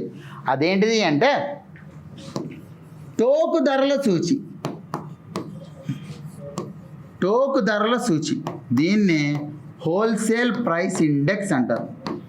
ఇక్కడ ఒకటి గమనించాల్సింది ఏంటి అంటే, ఈ టోకు ధరల సూచిని జాతీయ గణాంకాల సంస్థ అనేది ప్రచురించదు. ఈ టోకు ధరల సూచిని ఎవరు ప్రచురిస్తారు? Office of economic adviser. Office of economic adviser అని అంటే ఏంటిది? ఏదైతే వాణిజ్య శాఖకి సంబంధించి ఆఫీస్ ఆఫ్ ఎకానమిక్ అడ్వైజర్ ఉన్నారో వాళ్ళు దీన్ని ప్రచురిస్తారు, ఈ టోకు ధరల సూచి. అసలు టోకు ధరల సూచి అంటే ఏంటి? టోకు ధరల సూచి అంటే ఏ విధంగా ఉత్పత్తి రంగం దగ్గర ధరలు అనేవి పెరిగాయి దాన్ని లెక్కించేదే టోకు ధరల సూచి. అంటే ఏంటి? ఒక ఫ్యాక్టరీ దగ్గర ఒక ఉత్పత్తి చేయడానికి, ఒక పెన్నుని ఉత్పత్తి చేయడానికి ఎంత ధర పెరిగింది అంటే ఏంటి? ఏవైతే ముడి సరుకులు ఉంటాయో, ఏవైతే శాలరీలు ఉంటాయో, ఏవైతే వేతనాలు అవన్నీ ఉంటాయో అవి ఏ విధంగా పెరుగుతూ వెళ్ళాయి అనేది మనం లెక్కిస్తాము దేంట్లో, టోకు ధరల సూచీలో. ఈ టోకు ధరల సూచికి మాత్రము మన వాళ్ళు ఇంకా 2011-12 ఆధారిత సంవత్సరంగా వాడుతున్నారు. ఎందుకు టోకు ధరల సూచి ఆధారిత సంవత్సరం 2011-12 ఇంకా వాడుతున్నారంటే, మనం ఆల్రెడీ గమనించాము వినియోగదారుల ధరల సూచికి ప్రస్తుతం ప్రాముఖ్యత చాలా ఎక్కువైంది. ఈ వినియోగదారుల ధరల సూచికి ప్రాముఖ్యత ఎక్కువైంది కాబట్టి టోకు ధరల సూచికి ప్రాముఖ్యత తగ్గిపోయింది. ఎప్పుడైతే ప్రాముఖ్యత తగ్గిపోతుందో అప్పుడు దీని యొక్క రెండో దశలో దీని యొక్క డేటాని మారుద్దాము. ఎప్పటికప్పుడు డేటా అప్డేట్ చేయాలి కదా. ఆధారిత సంవత్సరం మారితే మొత్తం డేటాని అప్డేట్ చేయాలి. ఈ టోకు ధరల సూచిని రెండో దశలో మనం వెళ్దాం అని చెప్పి అనుకున్నారు. దానివల్లే ప్రస్తుతం దాని యొక్క ఆధారిత సంవత్సరం అనేది 2011-12గానే చూస్తున్నారు. కానీ ఇక్కడ ఏంటి అంటే, కేంద్ర ఆర్థిక శాఖ అనేది ఈ టోకు ధరల సూచి ప్లేస్లో ఇంకొక దాన్ని తీసుకొద్దాం అనుకున్నాను. ఏంటిది అంటే ఉత్పత్తిదారుల ధరల సూచి. ఉత్పత్తిదారుల ధరల సూచి, టోకు ధరల సూచితో పాటు ఉత్పత్తిదారుల ధరల సూచి, ప్రొడ్యూసర్స్ ప్రైస్ ఇండెక్స్ అనమాట, PPI. ఈ ఉత్పత్తిదారుల ధరల సూచి ఏంటిది అంటే, మనకి ఇందాక ఏం క్యాలిక్యులేట్ చేస్తున్నాము? ఫ్యాక్టరీ దగ్గర ముడి సరుకులకి ఎంత రేటు పెరిగింది లేదా వేతనాలు ఎంత పెరిగాయి, వీటన్నిటి బేసిస్ మీద ఉత్పత్తి ధర ఏ విధంగా పెరిగింది అనేది మనం లెక్కిస్తాం ఫ్యాక్టరీ ధర దగ్గర. అంటే వాటిలో మనం పన్నులు అవి కూడా యాడ్ చేయం. కానీ ఈ ఉత్పత్తిదారుల ధర సూచి ఏంటి అంటే, ఇది ఎంత ఉత్పత్తి చేసాము అనేది క్యాల్కులేట్ చేయరు. ఒక ఉత్పత్తిదారుడు ఉన్నాడు, ఒక ఉత్పత్తిదారుడు ఒక వస్తువును అమ్మాడు. వస్తువును అమ్మినప్పుడు అతనికి కొన్ని డబ్బులు వస్తాయి. ఈ డబ్బులు అనేవి, ఈ ద్రవ్య వ్యవస్థ అనేది ఎంత పెరిగింది అంటే, ఇప్పుడు చూడండి, ఈ పెన్ను ఉంది, ఈ పెన్ను ఉత్పత్తి చేశారు. ఈ పెన్ను ఉత్పత్తి చేసిన తర్వాత ఈ పెన్ను ధర 10 రూపాయలు. ఈ 10 రూపాయలు అనే ఉత్పత్తిదారుడికి వచ్చింది డబ్బులు. ఒక సంవత్సరం తర్వాత ఇదే పెన్ను ఉత్పత్తి చేశాడు. దీని పరంగా ఇతనికి వచ్చేసరికి 10 రూపాయల బదులు 15 రూపాయలు వచ్చినాయి. అంటే ఎంత డబ్బులు పెరిగాయి అనేది ఇక్కడ క్యాలిక్యులేట్ చేస్తారు. 10 రూపాయల నుంచి 15 రూపాయలు పెరిగింది. ఆ 5 రూపాయలు అనేది ఉత్పత్తిదారుల ధర సూచిలో పెరిగిన విలువ. అర్థమైందా? అందుకే మనకేంటి అంటే వినియోగదారుల ధరల సూచి అనేది అన్నిటికంటే ప్రాముఖ్యమైంది, అన్నిటికంటే ఉచితమైంది. దానివల్లే దాన్ని ఉపయోగిస్తారు. నార్మల్గా వేరే దాన్ని ఉపయోగించి ఇదివరకు ఏంటి ఈ టోకు ధరల సూచి ఎక్కువ వాడాలి. కానీ ఒకటేంటి అంటే ఈ టోకు ధరల సూచీలో కేవలం వస్తువుల ధరలు మాత్రమే, అంటే వస్తువుల ధరల పెంపు మాత్రమే మనకు తెలుస్తుంది. సేవా రంగాల పెంపు మనకు తెలియదు. ఏ విధంగా సేవా రంగంలో ధరలు అనేవి పెరుగుతున్నాయి అనేది మనకు తెలియదు. కానీ ఎప్పుడైతే దీని ప్లేస్లో మనకు ఉత్పత్తిదారుల ధరల సూచి అనేది వస్తుందో దాంట్లో మనకి వస్తువులతో పాటు సేవా రంగానికి సంబంధించి కూడా ఎంత విలువ అనేది పెరిగింది లేదా ఎంత ధర అనేది పెరిగింది అది మనకు తెలుస్తుంది. అది కూడా మనం పూర్తిగా క్లాసులో నేర్చుకుంటాం. దీని తర్వాత మనకి ద్రవ్య పరపతి విధానం అంటున్నాను, విత్త విధానం అంటున్నాను. ద్రవ్య పరపతి విధానం, విత్త విధానం అనే రెండు పూర్తిగా వేరువేరు. ఒకటేమో ద్రవ్య పరపతి విధానం,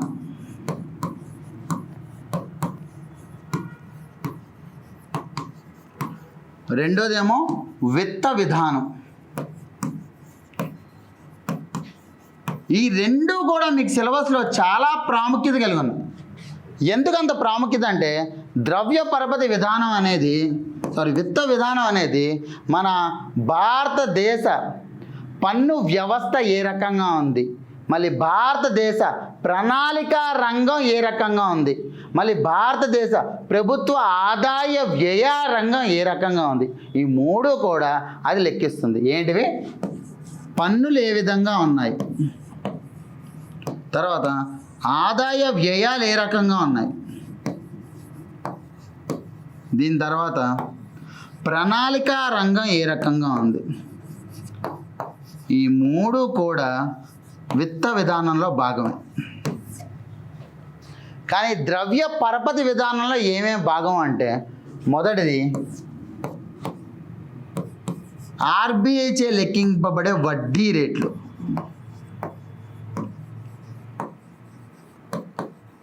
ప్రతి బ్యాంకు ఆర్బీఐ దగ్గర ఉంచాల్సిన ద్రవ్య వ్యవస్థ, మళ్ళీ ప్రతి బ్యాంకు కూడా వాటి దగ్గర ఉంచాల్సిన ద్రవ్య విలువ, మళ్ళీ ప్రతి బ్యాంకు కూడా ప్రజలకి ఎంత రుణాలు ఇవ్వాలి, ఆ రుణాలు ఏ విధంగా ఉండాలి అనేది పూర్తిగా కూడా మనకి నిర్ణయించేది ద్రవ్య పరపతి విధానం. అంటే ఒకరి చేతిలోంచి ఇంకొకరి చేతిలోకి డబ్బు ఏదైనా నగదు ఏ రకంగా మారుతుంది అనేది ద్రవ్య పరపతి విధానాన్ని ద్రవ్య పరపతి విధానం మనకు తెలుపుతుంది. దీంట్లో ఇంకొకటి కూడా ఉంది. ఇదే ఆర్బీఐ, ఇదే కేంద్ర బ్యాంకు మనకి రూపాయి విలువ కూడా నియంత్రిస్తుంది. అంటే అది నియంత్రించదు. రూపాయి విలువకి ఏదన్నా జరిగింది అంటే అక్కడ కూడా అది చర్యలు తీసుకుంటుంది. రూపాయి విలువ ఏ రకంగా నియంత్రించబడుతుందో ఒకసారి చూద్దామా. మనకి ఇది మన భారతదేశం. మన భారతదేశంలో ఒక 100 రూపాయలు ఉన్నాయి. 100 రూపాయలకి తగ్గట్టు $1 ఉంది. $1 రూపాయలకి తగ్గట్టు $1 ఉంది అని అనుకుందాం. ఇప్పుడు కొన్నిసార్లు ఏమవుతుంది అంటే మన ద్రవ్య పరపతి విధానం వల్ల కొన్ని రూపాయలు అనేవి కేంద్ర బ్యాంకు తీసేసుకుంటుంది. అప్పుడు ఏమవుతుంది, మన భారతదేశంలో 90 రూపాయలు ఉంటాయి కానీ $1 ఒకటి ఉంటుంది. ఏమైనట్టు అప్పుడు ఇదివరకు $1కి 100 రూపాయలు ఉండాల్సినవి ఇప్పుడు $1కి 90 రూపాయలు మాత్రమే ఉన్నాయి. అంటే రూపాయి విలువ పెరిగిందా తగ్గిందా? రూపాయి విలువ పెరిగింది. ఎందుకు అంటే $1 అదే, కానీ దొరికే రూపాయలు మాత్రం తగ్గిపోయినాయి. ఎప్పుడైతే దొరికే రూపాయలు తగ్గిపోతాయో రూపాయి విలువ పెరిగిపోతుంది. ఎందుకు ఇటీవల కాలంలో రూపాయి విలువ అలా తగ్గిపోతూ ఉంది అంటే దానికి 2 కారణాలను మనం చెప్పుకోవచ్చు. ఆ 2 కారణాలు ఏంటో ఒక్కసారి చూద్దాం. మొదటిది మన ఆర్థిక వ్యవస్థలో డబ్బులు పెరిగిపోయాయి అనేది కాదు. ఆర్థిక వ్యవస్థలో డబ్బులు ఎంత ఉండాలో అంతే ఉంచారు, డబ్బులు తగ్గించలేదు. కానీ ఈ డాలర్ అనేది ఏదైతే ఉందో, డాలర్ అనేది $1 ఉన్నప్పుడు బాగానే ఉంటుంది. కానీ $1 కంటే తక్కువ ఉంటే, $0.5 ఉంటే అప్పుడు ఏమవుతుంది? డాలర్ అనేది మనకు అవసరం కదా. అంటే డాలర్ అనేది భారతదేశం నుంచి బయటికి వెళ్ళిపోతూ ఉంది. దీనివల్ల మన రూపాయి విలువ అనేది తగ్గిపోతుంది. ఎందుకు సార్ డాలర్ అనేది భారతదేశం నుంచి బయటికి వెళ్ళిపోతుంది అంటే, ఎందుకు అంటే మన క్యాపిటల్ మార్కెట్లు, అంటే మన షేర్ మార్కెట్లు, మన స్టాక్ మార్కెట్లు ఏవైతే ఉన్నాయో ఆ స్టాక్ మార్కెట్లు సరిగ్గా వాటికి ద్రవ్య సరఫరా అనేది చేయట్లేదు. అంటే ఏదైతే వాళ్ళు పెట్టుబడి పెడుతున్నారో పెట్టుబడికి తగ్గ విలువ అనేది వాళ్ళకి రావట్లేదు. దానివల్ల ఏం చేశారు వాళ్ళు, ఈ మనకి భారతదేశంలో ఉన్న షేర్ మార్కెట్లు, స్టాక్ మార్కెట్లు మనకు అనవసరం అని దీని నుంచి డబ్బులు తీసుకెళ్ళిపోయారు. ఎప్పుడైతే డబ్బులు తీసుకెళ్ళిపోతారో డాలర్ అనేది బయటికి వెళ్ళిపోతుంది. ఈ డాలర్ అనేది బయటికి వెళ్ళిపోవడం వల్ల డాలర్ విలువ పెరిగిపోయింది. ఎప్పుడైతే డాలర్ విలువ పెరిగిపోతుందో రూపాయి విలువ తగ్గిపోయింది. ఇదంతా కూడా చూసిన ఆర్బీఐ ఏం చేస్తుంది, ఈ రకంగా కాదు, మన డాలర్ అనేది ఎంత అవసరమో అంత మేర సరఫరా ఉండాలి అన్న ఉద్దేశంతో ఏం చేస్తుంది, ఆర్బీఐ దగ్గర కొన్ని డాలర్లు ఉంటాయి, అవునా కదా. ఏవైతే ఆర్బీఐ దగ్గర డాలర్లు ఉంటాయో అవన్నీ కూడా మన ఆర్థిక వ్యవస్థలోకి పంపుతుంది. అప్పుడు డాలర్ అనేది సరఫరా ఉందా, డాలర్ సరఫరా ఉన్నప్పుడు ఏమవుతుంది, డాలర్ విలువ తగ్గుతుంది. సరే, డాలర్ ఇలా పంపించింది, మరి అదే సమయంలో రూపాయలు కూడా వెనక్కి తీసేస్తారు. అంటే రూపాయి తగ్గించేసింది, డాలర్ సరఫరా పెంచింది. ఈ రకంగా మనకి ఆర్బీఐ అనేది మన వ్యవస్థలో డాలర్ విలువని వ్యవస్థలో రూపాయి విలువని ఎప్పటికప్పుడు నియంత్రిస్తూనే ఉంటుంది. కానీ ఇటీవల కాలంలో ఎందుకు నియంత్రించలేదు అంటే, మనపై యుఎస్ ట్రంప్ దాన్ని ఏమంటారు, ఎక్కువ పన్నులు విధించాడు. ఎక్కువ పన్నులు విధించడంలో ఏమైంది, మన ఎగుమతులు ఏవైతే యుఎస్కి వెళ్ళాలో, ఏవైతే అమెరికాకి వెళ్ళాలో ఆ ఎగుమతులు అనేవి ధరలు చాలా పెరిగిపోయాయి. ఇది భారతదేశం, ఇది యుఎస్.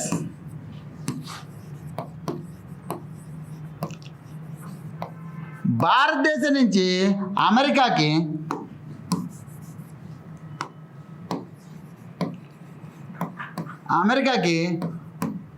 ఎగుమతులు ఉన్నాయి.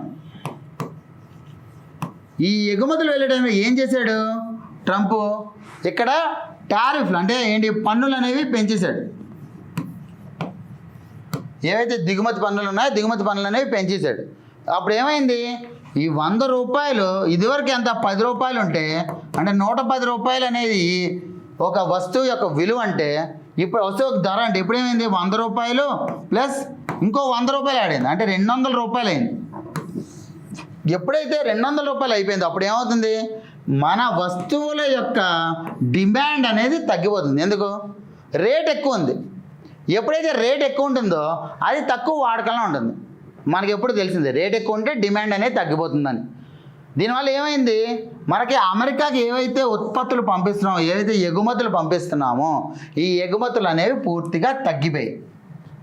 అప్పుడు మన భారతదేశం ఏం చేసింది, ఎగుమతులు పూర్తిగా తగ్గిపోయేసరికి మన ఉత్పత్తి రంగం అనేది పూర్తిగా కుదేలైంది. అందుకే ఇటీవల కాలంలో కిషన్ రెడ్డి ఎందుకు మనకి దాన్ని ఏమంటారు, ఏవైతే ఉత్పత్తులు ఉన్నాయో ఆ ఉత్పత్తులను ఎందుకు ఎఫ్సిఐ గోడౌన్ ఎక్కువ తీసుకోవాలని ఎందుకు చెప్తున్నాడు, ఎందుకంటే ఏవైతే మనకి అమెరికా వెళ్ళాల్సిన ఉత్పత్తులు ఉన్నాయో, అమెరికా వెళ్ళాల్సిన ఎగుమతులు ఉన్నాయో ఎగుమతులు తగ్గిపోయినాయి. ఎగుమతులు తగ్గిపోతే ఉత్పత్తి తగ్గిపోతుంది. ఉత్పత్తి తగ్గిపోతే వ్యవసాయ రంగ ఉత్పత్తులు కూడా నష్టపోతాయి. ఎందుకు అంటే వ్యవసాయ రంగంలో మనకి ముడి సరుకు అనేది పండిస్తూ ఉంటారు.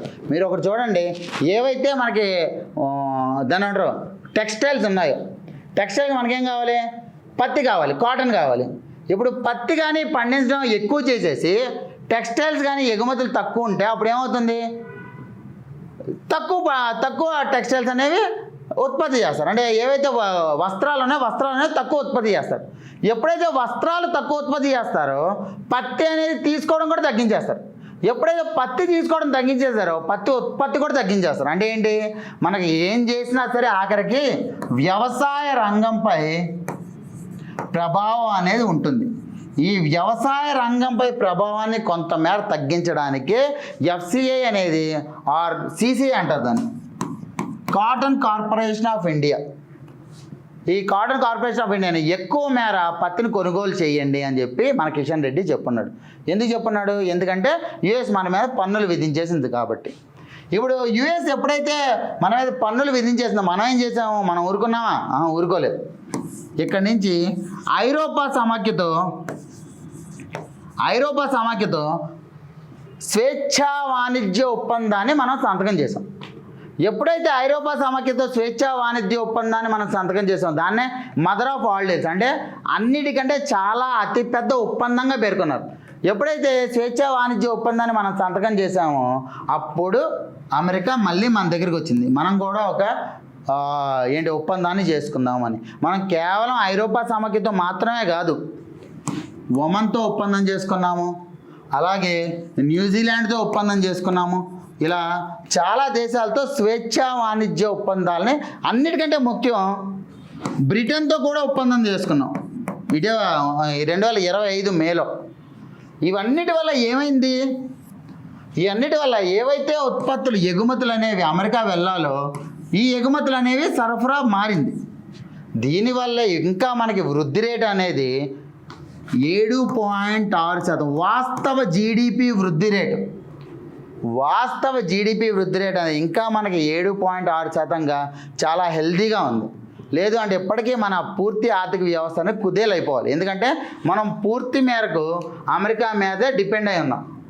ఎప్పుడైతే అమెరికా ఎగుమతులు అనేవి పూర్తిగా తగ్గించేసిందో, ఆర్ భారతదేశ ఎగుమతులు అమెరికాకి వెళ్ళి తగ్గిపోయాయో, అప్పుడు మన ఆర్థిక వ్యవస్థ పూర్తిగా సంక్షోభంలోకి వెళ్ళాలి. కానీ అప్పుడు మనం ఏం చేసాము? అమెరికా మన మీద పన్నులు విధించింది, ఇతర దేశాలకి సరఫరా పెంచుదాము అన్న ఉద్దేశంతో స్వేచ్ఛా వాణిజ్య ఒప్పందాలను సంతకాలు చేశాం. దానివల్లే మనకి ఇప్పుడు వ్యవస్థ అనేది కొంచెం కోలుకుంది. ఇప్పుడు మనం దేని గురించి మాట్లాడుతున్నాము? స్వేచ్ఛా వాణిజ్య వ్యవస్థ గురించి మాట్లాడుతున్నాం. ఈ స్వేచ్ఛా వాణిజ్య ఒప్పందం అని అంటే ఏంటిది అనేది మనం చూస్తే, ఇది భారతదేశం అని అనుకుంటే, ఇది ఐరోపా సమాఖ్య అని అనుకుంటే, ఇది భారతదేశం, ఇది ఐరోపా సమాఖ్య. భారతదేశం నుంచి ఐరోపా సమాఖ్య ఎగుమతులు ఉంటాయి. ఐరోపా సమాఖ్య నుంచి భారతదేశానికి కూడా ఎగుమతులు ఉంటాయి. అవునా?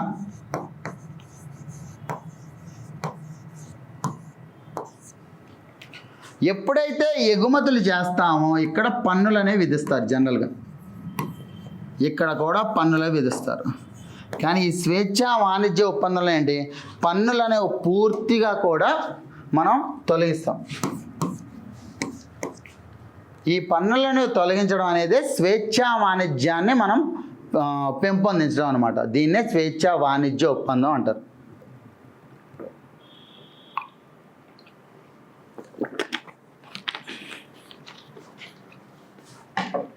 ఈ స్వేచ్ఛా వాణిజ్య ఒప్పందం అనేది మనకి వివిధ రకాలుగా ఉంటుంది. ఒక్కసారి అవి ఏ ఉంటాయనే చూద్దాం. మొదటిది స్వేచ్ఛా వాణిజ్య ఒప్పందంలో మొదటిది ఏంటిది అంటే ప్రిఫరెన్షియల్ ట్రేడ్ అగ్రిమెంట్. అంటే ఏంటంటే పూర్తి స్థాయిలో స్వేచ్ఛా వాణిజ్య ఒప్పందం కాదు, కొన్ని అవసరమైనవి మాత్రమే మనం ఎగుమతులు దిగుమతులు అనేవి పన్నులు అనేవి తీసేస్తాం. అంటే ఏంటి? ఒక 100 ఉత్పత్తులు ఉంటే ఆ 100 ఉత్పత్తులు కేవలం 10 ఉత్పత్తుల మీద ఉన్న పన్నులు మాత్రమే పూర్తిగా తొలగిస్తాం. ఈ 10 ఉత్పత్తులకు సంబంధించి నేను ఒక లిస్ట్ అనేది వేరే దేశానికి ఇస్తాను. వాళ్ళు కూడా మన ఎగుమతుల మీద ఏవైతే పన్నులు తొలగించారో ఆ లిస్ట్ అనేది మనకి ఇస్తారు. దీన్ని అందుకే పాజిటివ్ లిస్ట్ అంటారు. Positive list, preferential trade agreement. అర్థమైందా? అంటే ఒక దేశం ఇంకొక దేశానికి ఎక్కువ మేర ఎగుమతులు పెంచుకోవడానికి ఈ వాణిజ్య ఒప్పందం అనేది చేసుకుంటుంది. దీని తర్వాత మనకు అయ్యేదే స్వేచ్ఛా వాణిజ్య ఒప్పందం, free trade agreement. Free trade agreement. దీని తర్వాత ఫ్రీ ట్రేడ్ అగ్రిమెంట్ అయితే సరిపోతుందో, ఇది కేవలం చాలా చిన్నది. ఒక దేశం ఇంకొక దేశం మధ్యలో పన్నులు తొలగించడం అనేది చాలా చిన్న మ్యాటర్. దీని తర్వాతే అసలైనది ఉంది. ఈ ఫ్రీ ట్రేడ్ అగ్రిమెంట్ తర్వాత కూడా మనకి కస్టమ్స్ యూనియన్ అనేది ఉంటుంది. Customs union. ఈ కస్టమ్స్ యూనియన్ అంటే ఏంటి అంటే ఇందాక చూసాం మనం, భారతదేశం ఐరోపా సమాఖ్య అంటే ఏంటి, భారతదేశంతో పోల్చుకుంటే ఐరోపా సమాఖ్యలో ఉన్న దేశాలన్నిటికీ ఒకే రకమైన వాణిజ్య పన్నులు అనేవి వర్తిస్తాయి. దీన్నే కస్టమ్స్ యూనియన్ అంటారు. అంటే ఇవన్నీ కూడా కూడబలుక్కుని, ఈ దేశాలన్నీ కూడా కూడబలుక్కుని భారతదేశంతో ఒప్పందం చేసుకున్నాయి. దీన్నే కస్టమ్స్ యూనియన్ అంటారు. ఇది నెక్స్ట్ది అనమాట. అంటే ఒక 4-5 దేశాలన్నీ కూడా కలిపి వాటన్నిటినీ ఒక దేశంతో ఏ రకమైన వాణిజ్యం చేస్తాయి అనేది నిర్ణయించుకుంటాయి. అది దీనిపైన స్వేచ్ఛా వాణిజ్య ఒప్పందం తర్వాత కస్టమ్స్ యూనియన్ అనేది ఎక్కువ ప్రాముఖ్యత కలిగి ఉంది. దీని తర్వాత కస్టమ్స్ యూనియన్ తర్వాత common market. Common market common market అంటే ఇక్కడ మనం కేవలం వస్తువుల గురించి మాత్రమే మాట్లాడుతున్నాం.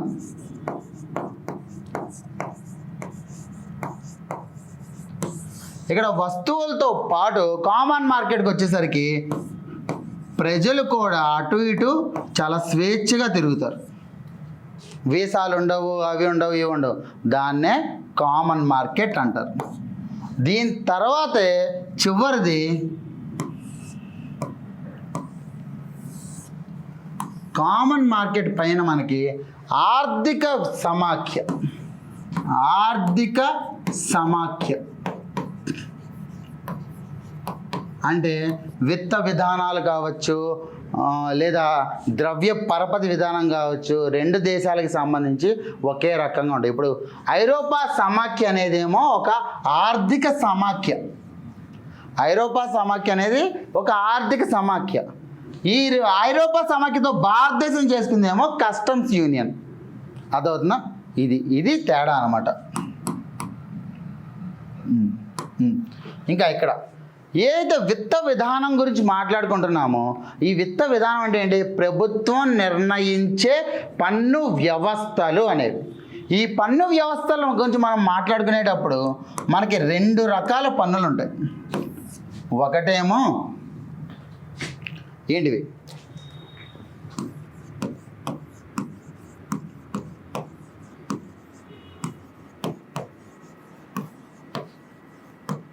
ఒకటేమో డైరెక్ట్ ట్యాక్సెస్, రెండోదేమో ఇండైరెక్ట్ ట్యాక్సెస్. ఈ డైరెక్ట్ ట్యాక్సెస్ ఏంటంటే మనకి ఎవరైతే వ్యక్తి మీద మనం మోపుతున్నామో పన్ను, ఆ వ్యక్తే మనకి పన్ను అనేది పే చేస్తారు.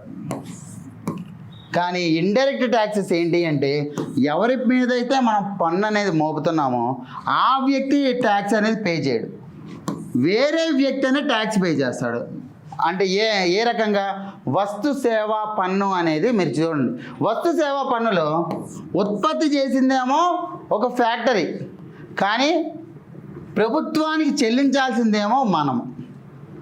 దీన్ని బట్టి ఏమర్థమైంది, ఎవరైతే వ్యక్తి ఉత్పత్తి చేస్తున్నాడో వాళ్ళ మీద పన్నేట్లా, మన మీద పన్నేస్తున్నారు. అదవుతుందా? దీని గురించి దీన్ని ఇండైరెక్ట్ ట్యాక్సెస్ అంటారు. దీన్నేమో డైరెక్ట్ ట్యాక్సెస్ అంటారు. ఇన్కమ్ ట్యాక్స్ ఏదైతే ఉందో అది డైరెక్ట్ ట్యాక్స్, ఏదైతే వస్తు సేవా పన్ను ఉందో అది ఇండైరెక్ట్ ట్యాక్స్ అనమాట. అర్థమైందా? ఇవి బేసిక్ టెర్మినాలజీ. ఈ బేసిక్ టెర్మినాలజీలో మనం ఇప్పుడు ద్రవ్యోల్బణం గురించి కొంత, అంటే ద్రవ్యోల్బణం ఎందుకు నేను అంతలా మాట్లాడుతున్నాను అంటే, ద్రవ్యోల్బణం అంటే ప్రతి ఒక్క కాన్సెప్ట్లోనూ మనకు అవసరమైంది. మీరు జాతీయ ఆదాయం చదువుతారా, అక్కడ ద్రవ్యోల్బణం కావాలి. మీరు విత్త వ్యవస్థ చదువుతారా, అక్కడ ద్రవ్యోల్బణం కావాలి. మీరు ద్రవ్య పరపతి విధానం చదువుతారా, అక్కడ ద్రవ్యోల్బణం కావాలి. మీరు విదేశీ వాణిజ్యం గురించి చదువుతారా, అక్కడ ద్రవ్యోల్బణం కావాలి. ఏ విధంగా విదేశీ వాణిజ్యం అనేది ద్రవ్యోల్బణాన్ని నియంత్రిస్తుంది ఒక్కసారి చూద్దాం. ఇదేమో విదేశీ వాణిజ్యం,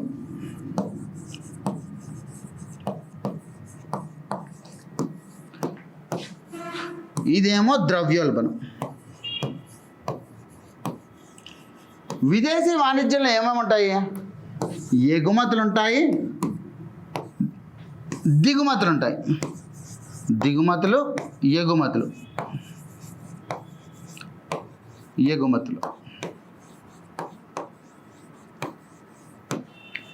మనం కానీ ఎక్కువ పరంగా ఎగుమతులు చేస్తూ ఉంటే ఏమవుతుంది, బయట నుంచి డాలర్ అనేది మనకు వస్తుంది, అవునా?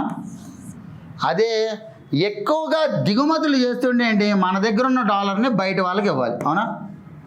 ఒకవేళ డాలర్ అనేది ఎక్కువ ఇండియాలోకి వస్తే ఏమవుతుంది, డాలర్ లభ్యత అనేది పెరుగుతుంది ఇండియాలో. ఎప్పుడైతే డాలర్ లభ్యత అనేది ఇండియాలో పెరుగుతుందో అప్పుడు డాలర్ డిమాండ్ అనేది తగ్గిపోతుంది. ఎప్పుడైతే డాలర్ డిమాండ్ తగ్గిపోతుందో అప్పుడు రూపాయి విలువ అనేది పెరుగుతుంది. అర్థమైంది మీకు? డాలర్ అనేది ఎప్పుడైతే భారతదేశంలోకి వస్తుందో డాలర్ లభ్యత పెరుగుతుంది. డాలర్ లభ్యత పెరిగితే రూపాయి విలువ పెరుగుతుంది. ఎందుకంటే డాలర్ లభ్యత పెరిగినప్పుడు డిమాండ్ తగ్గిపోతుంది. డాలర్ డిమాండ్ తగ్గిపోతే రూపాయి విలువ పెరుగుతుంది. మీకు ఇక్కడ ఒక ఇంట్రెస్టింగ్ థింగ్ చెప్పాలి. ఏంటిది అంటే డాలర్ ఇటీవలి కాలంలో కొంత మేరకు పెరుగుతూ ఉంది. కానీ డాలర్ కంటే కూడా బంగారం అనేది చాలా ఎక్కువగా పెరుగుతుంది. ఎందుకు బంగారం అనేది ఎక్కువగా పెరుగుతుంది అంటే పూర్తిగా ప్రపంచవ్యాప్తంగా కూడా చాలా దేశాలు డాలర్లోనే విదేశీ మార్కెట్ నిల్వలు అనేవి మెయింటైన్ చేస్తాయి. అంటే ఏంటి, ఎగుమతులు చేయాలన్నా దిగుమతులు చేయాలన్నా డాలర్తోనే వాళ్ళకి అవసరం. ఎందుకంటే పూర్తిగా దాన్ని ఏమంటారు, ప్రపంచవ్యాప్తంగా కూడా మనం డాలర్ని హార్డ్ కరెన్సీగా అంటే నమ్మదగ్గ కరెన్సీగా మనం యాక్సెప్ట్ చేసాం. ఎప్పుడైతే నమ్మదగ్గ కరెన్సీగా మనం యాక్సెప్ట్ చేసామో దాని పరంగానే ఎగుమతులు జరుగుతాయి, దిగుమతులు జరుగుతాయి. కానీ ఇటీవల కాలంలో ట్రంప్ వచ్చిన తర్వాత ఏమైంది, ఎక్కువ యుద్ధాలు చేస్తున్నాడు, ఏది పడితే డెసిషన్ తీసుకున్నాడు. అప్పుడు ఏమవుతుంది, డాలర్లో కానీ నా విదేశీ మార్కెట్ నిల్వలు అనేవి ఉంచితే ఒకవేళ డాలర్ కానీ పతనం అయితే అప్పుడు నా ఆర్థిక వ్యవస్థ ఏ రకంగా కోలుకుంటుంది అనేది చూసే నేను నా విదేశీ నిల్వలు అనేవి నేను డాలర్లో కాకుండా బంగారం రూపంలో నేను సేవ్ చేసి పెట్టుకుంటున్నాను. అప్పుడు ఏమవుతుంది, ఎప్పుడైతే బంగారం రూపంలో మీరు రెండే డాలరు బంగారం, డాలర్ పతనమైనప్పుడు బంగారంలో పెట్టుబడులు ఎక్కువైతాయి, డాలర్ కానీ పెరుగుతున్నప్పుడు బంగారంలో పెట్టుబడులు తక్కువ అవుతాయి. యాజ్ సింపుల్ యాజ్ దట్, అంతే. ఇప్పుడు బంగారంలో ఎప్పుడైతే ఎక్కువ పెట్టుబడులు అయ్యాయో ప్రతి దేశం కూడా బంగారం గురించి చూస్తుంది, అవునా? ప్రతి ఒక్కరు కూడా బంగారం గురించి చేస్తారు. ఎప్పుడైతే బంగారం గురించి ఎక్కువ చేస్తున్నారో బంగారం ఉత్పత్తి అనేది అంత మేర ఉండదు. అప్పుడు ఏమవుతుంది, దాని డిమాండ్ అనేది చాలా ఎక్కువ పెరిగిపోతుంది. ఎప్పుడైతే డిమాండ్ పెరిగిపోతుందో ఆటోమేటిక్గా దాని యొక్క ధరలు అనేవి పెరిగిపోతాయి. అందువల్లే ఇటీవల కాలంలో బంగారం ధరలు అనేవి చాలా ఎక్కువ పెరిగిపోయాయి.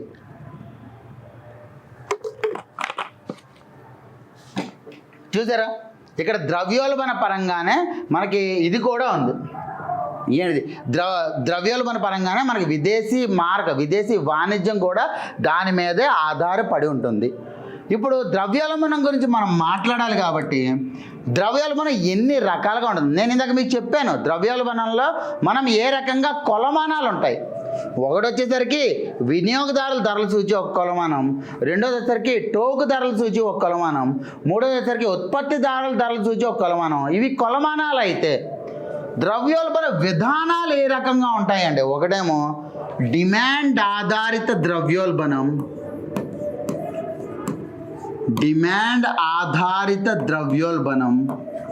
రెండోదేమో ఉత్పత్తి ఆధారిత ద్రవ్యోల్బణం, ఉత్పత్తి ఆధారిత లేదా ధరల ఆధారిత ద్రవ్యోల్బణం.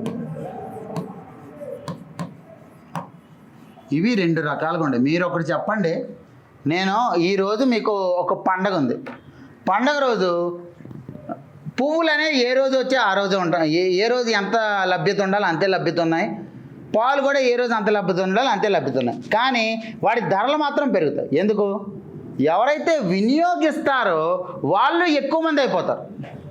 ఉత్పత్తి ఇదే కానీ వినియోగం మాత్రము పెరిగిపోయింది. ఎప్పుడైతే ఉత్పత్తి అలాగే ఉండి వినియోగం పెరిగిపోతుందో ధర అనేది పెరుగుతుంది. దాన్నే డిమాండ్ ఆధారిత ద్రవ్యోల్బణం అంటారు.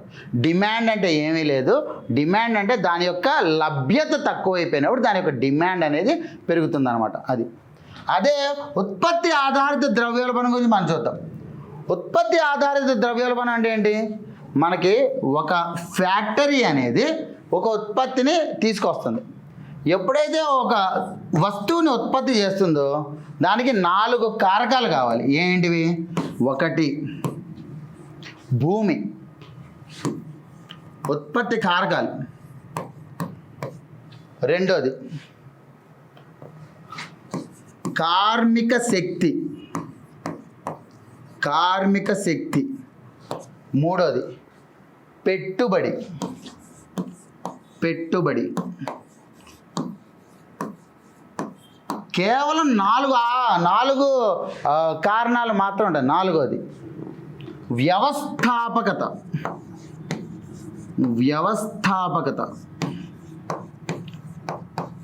ఈ 4 కారకాల బేసిస్ మీదే పూర్తిగా మన ఉత్పత్తి అనేది డిపెండ్ అయి ఉంటుంది. దీని బేసిస్ మీదే మన స్థూల దేశీయ ఉత్పత్తి కావచ్చు, స్థూల జాతీయ ఉత్పత్తి కావచ్చు మనం లెక్కిస్తూ ఉంటాం.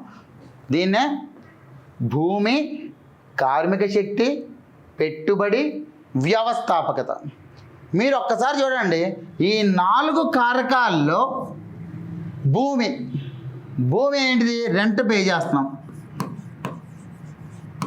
అవునా? భూమి ఏంటి? రెంట్ని పే చేస్తున్నాం. కార్మిక శక్తికి ఏంటి? మనం వేతనాలు ఇస్తున్నాం. పెట్టుబడికి ఏంటి? వడ్డీ చెల్లిస్తున్నాం. వ్యవస్థాపక ఏంటి? ప్రాఫిట్లు వస్తాయి. ఇప్పుడు ఏవైతే లాభాలు వస్తున్నాయో అవి వ్యవస్థాపకతకు సంబంధించి. ఒక్కసారి మీరు చూడండి, ఒకవేళ ఏదన్నా ల్యాండ్, ఈరోజు ఒక ఫ్యాక్టరీ అనేది ఇక్కడ ఉంది, ఆ ఫ్యాక్టరీ అనేది ఈరోజు సరే ఇక్కడ ఉంది, ఒక బిల్డింగ్ ఉంది, ఆ బిల్డింగ్ రెంట్ అనేది పెంచేశారు అనుకుందాం. ఆ ఓనరు రెంట్ పెంచేసాడు అనుకుందాం. రెంట్ పెంచేసినప్పుడు ఏమవుతుంది? ఈ కారకం మీద ప్రభావం పడుతుంది. ఎప్పుడైతే రెంట్ పెంచేశారో 4 కలిపే కదా ఉత్పత్తి. ఇది పెరిగినప్పుడు ఆటోమేటిక్గా ధర కూడా పెరుగుతుంది, ఉత్పత్తి ధర. మళ్ళీ కార్మిక శక్తి, వేతనాలు పెంచారు. వేతనాలు పెంచినప్పుడు జేబుల నుంచి చెల్లిస్తారా? ఉత్పత్తి యొక్క ధర పెంచడంతో చెల్లిస్తారు. లేదా వడ్డీలు పెంచేశారు, వడ్డీలు పెంచేసినా ఉత్పత్తి ధరలు అనేవి పెరుగుతాయి. లేదా ప్రాఫిట్లు ఎక్కువ రావాలి, అప్పుడు కూడా ఉత్పత్తి ధర అనేది పెరుగుతుంది. అంటే ఇది ఏమవుతుంది? ఉత్పత్తి ఆధారంగా ధరలు అనేవి పెరుగుతున్నాయి. దాన్ని ఉత్పత్తి ఆధార ద్రవ్యోల్బణం అని చెప్పి అంటారు. అర్థమైందా? డిమాండ్ ఆధారిత ద్రవ్యోల్బణం, ఉత్పత్తి ఆధారిత ద్రవ్యోల్బణం. ఇప్పుడు మీకు 4 కారకాల గురించి చెప్పాను. ఏంటిది? భూమి, కార్మిక శక్తి, పెట్టుబడి, వ్యవస్థాపకత. ఈ 4 మాత్రము మనకి ఆర్థిక వ్యవస్థలో మాటికి వస్తూనే ఉంటాయి. ప్రతిదీ కూడా ఈ 4 మీదే డిపెండ్ అయి ఉంటుంది. నేను ఇందాక నుంచి డిమాండ్ అంటున్నా. డిమాండ్ అంటే ఏంటిది అనేది ఇప్పుడు మొట్టమొదటిసారిగా చూద్దాం. డిమాండ్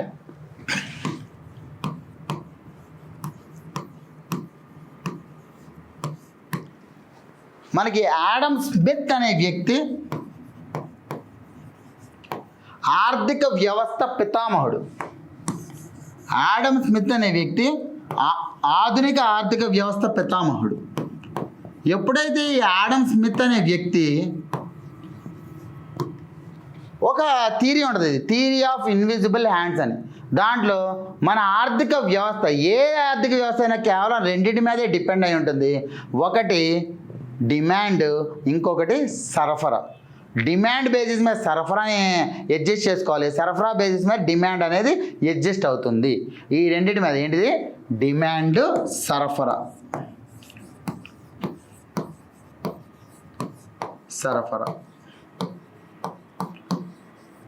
ఫస్ట్ డిమాండ్ గురించి మనం మాట్లాడదాం.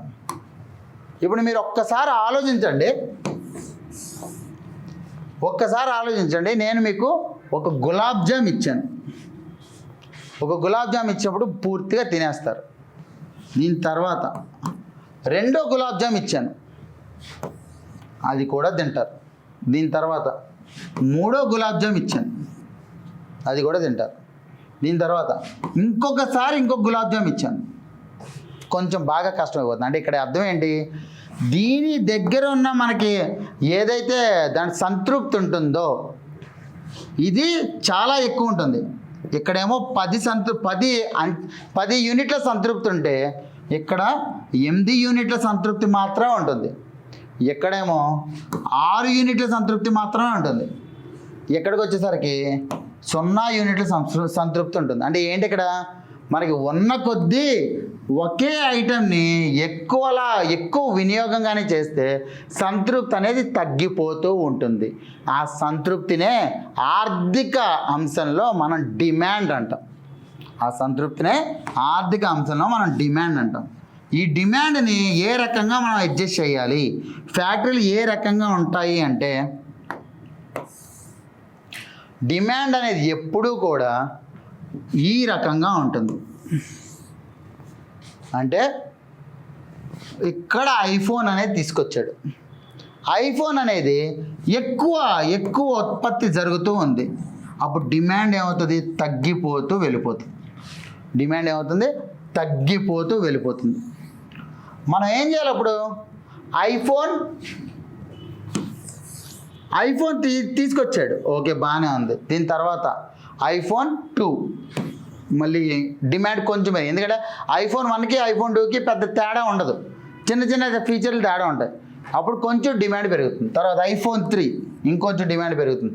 ఐఫోన్ 4 ఇంకొంచెం డిమాండ్ పెరుగుతుంది. ఐఫోన్ 5 అంటే ఏంటి, ఇలా తగ్గిపోవాల్సిన డిమాండ్ అనేది ఈ వేరియంట్ల వల్ల ఒకే రకంగా డిమాండ్ అనేది ఉంటుంది. ఆ రకమైన డిమాండ్ అనేది మన కంపెనీలు అనేవి మెయింటైన్ చేస్తాయి.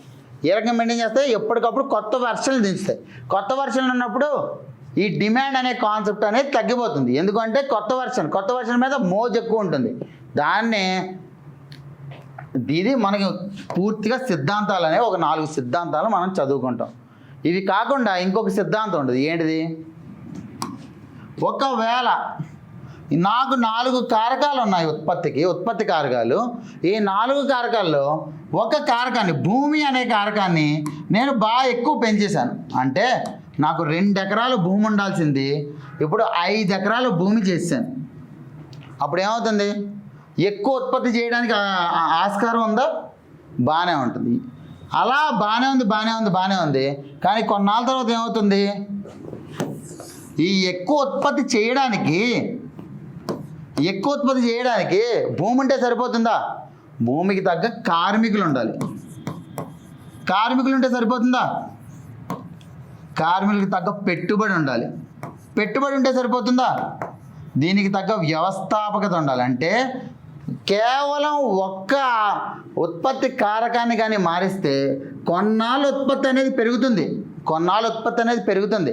కానీ ఉత్పాదకత అనేది ఓవర్ టైం పీరియడ్ తగ్గిపోతుంది. అర్థమవుతుందా, ఓవర్ టైం పీరియడ్ తగ్గిపోతుంది.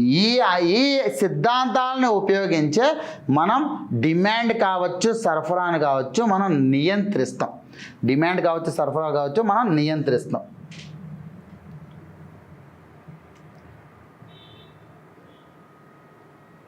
ఒక్క నిమిషం.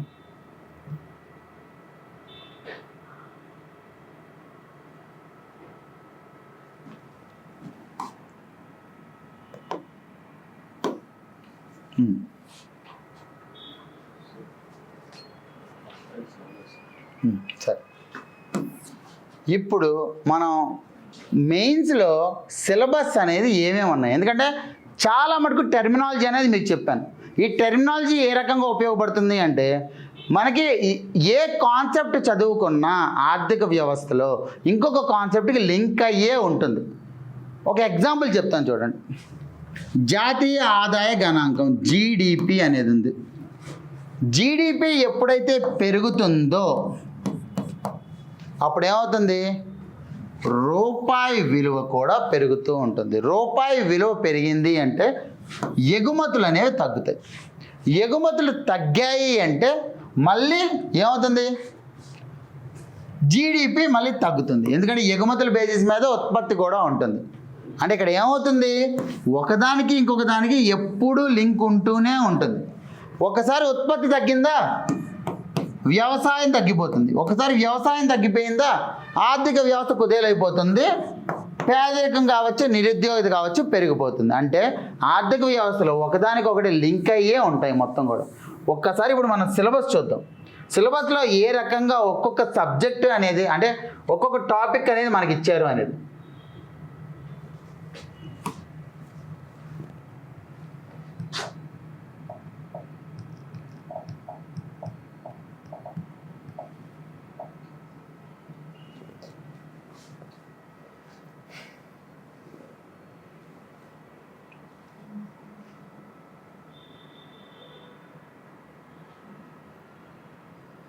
ఆంధ్రప్రదేశ్ గ్రూప్ 1 ఉన్నంత ఈజీగా సిలబస్ ఇంకేదీ లేదు. ఆంధ్రప్రదేశ్ గ్రూప్ 1లో ఎకానమీ ఉన్నంత ఈజీగా. ఒక్కసారి మీకు చూపిస్తాను చూడండి.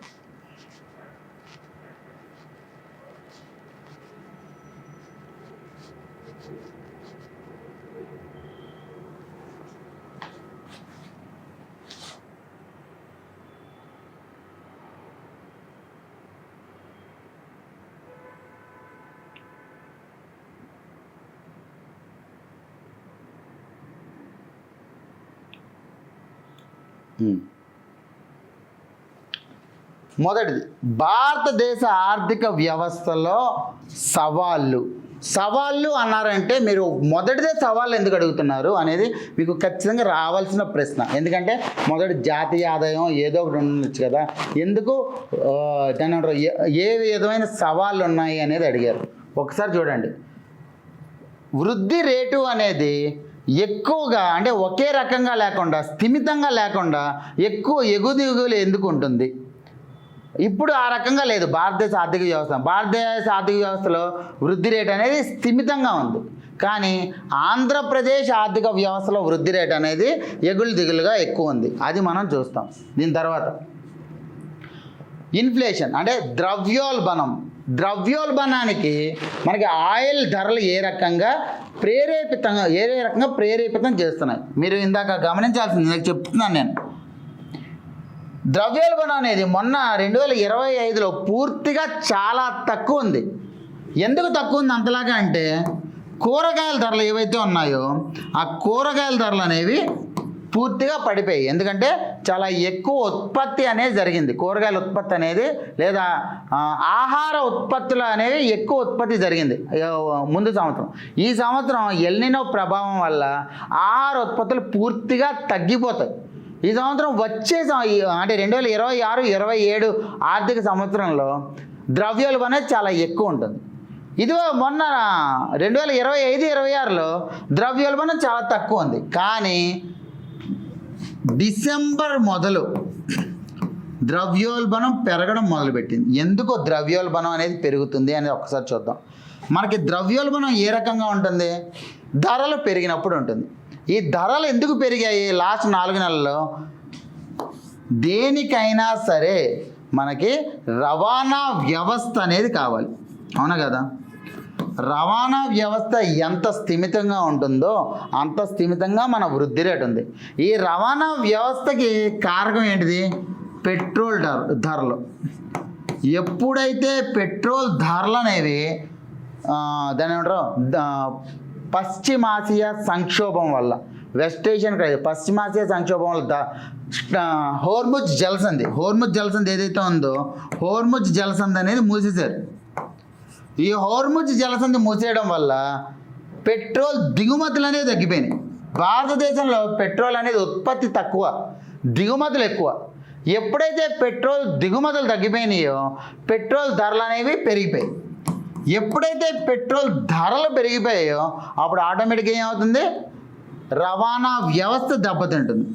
ఎప్పుడైతే రవాణా వ్యవస్థ దెబ్బతింటుందో ప్రతి ఉత్పత్తి యొక్క ధర పెరిగిపోతూ ఉంటుంది. దానివల్లే ద్రవ్యోల్బణం అనేది పెరిగింది. అర్థమైందా? అందుకే ఇక్కడ ఏం ఇచ్చాడు? ద్రవ్యోల్బణం మరియు ఆయిల్ ధరలు. తర్వాత current account deficit, unfavourable balance of payments అంటే ఏంటిది?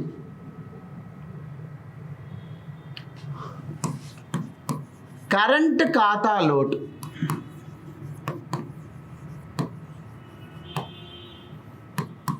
ఈ కరెంట్ ఖాతా లోటు ఏంటిది?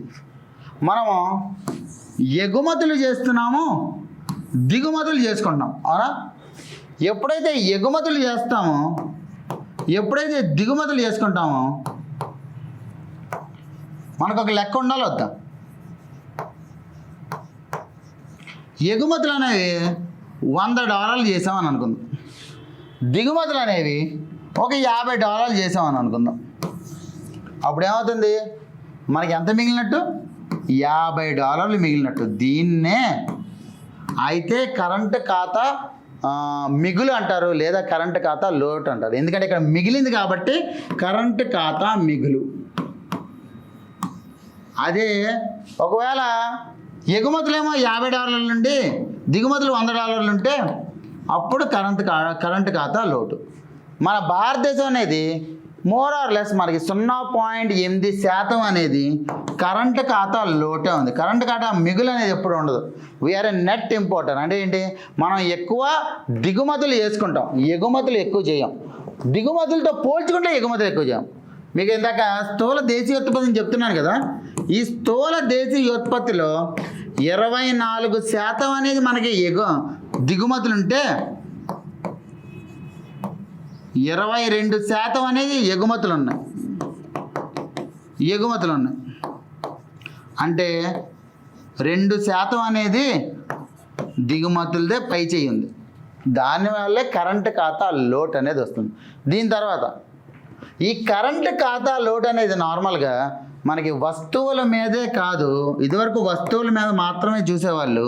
ఇప్పుడు వస్తువుల మీద మాత్రమే కాకుండా వస్తువులతో పాటు సేవల మీద కూడా చూస్తున్నారు. వస్తు సేవల మీద ఉంటుంది. వీటితో పాటు ఏదైతే బ్యాలెన్స్ ఆఫ్ పేమెంట్స్ అనేది ఉందో, ఈ బ్యాలెన్స్ ఆఫ్ పేమెంట్స్లో కరెంటు ఖాతా లోటు అనేది ఒక అంశం మాత్రమే. ఒక్కసారి మనం చూద్దాం.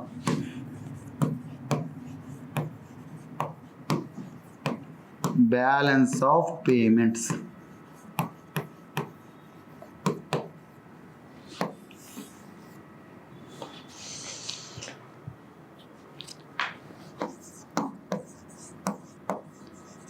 కరెంట్ ఖాతా,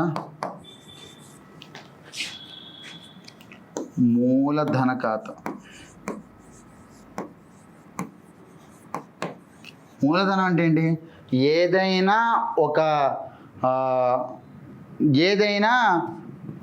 మన ఆస్తిని మూలధనం అంటారు. ఒకటే ఆస్తిని మూలధనం అంటారు. ఆస్తి అంటే ఏంటి? ఏదైనా మనకి రెవెన్యూ రాబడులు తీసుకొచ్చేది ఆస్తి. భారతదేశానికి ఏదైతే భారతదేశం అప్పులు ఇచ్చిందో భారతదేశానికి అది ఆస్తా కదా? ఎందుకంటే అప్పులు ఇచ్చింది, అప్పుల మీద వడ్డీ అనేది వస్తుంది. అలాగే ఏదైతే భూమి ఉందో భూమి మీద రెంట్ అనేది వస్తుంది, అది కూడా మూలధనమేనా? అంటే మూలధనం అంటే ఏంటి అంటే ఏదైతే మనకి రెవెన్యూని, ఏదైతే మనకి రాబడిని తీసుకొస్తుందో దాన్నే మూలధనం అంటారు. ఈ మూలధన ఖాతాలు మనకు 3 ఉంటాయి.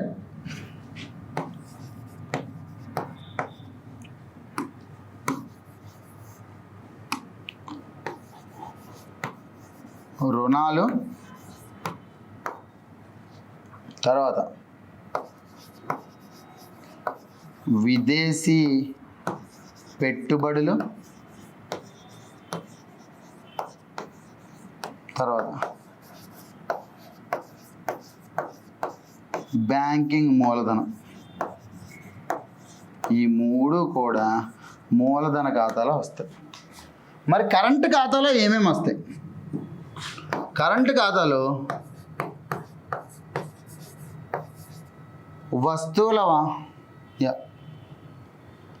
వస్తువుల ఎగుమతులు, దిగుమతులు,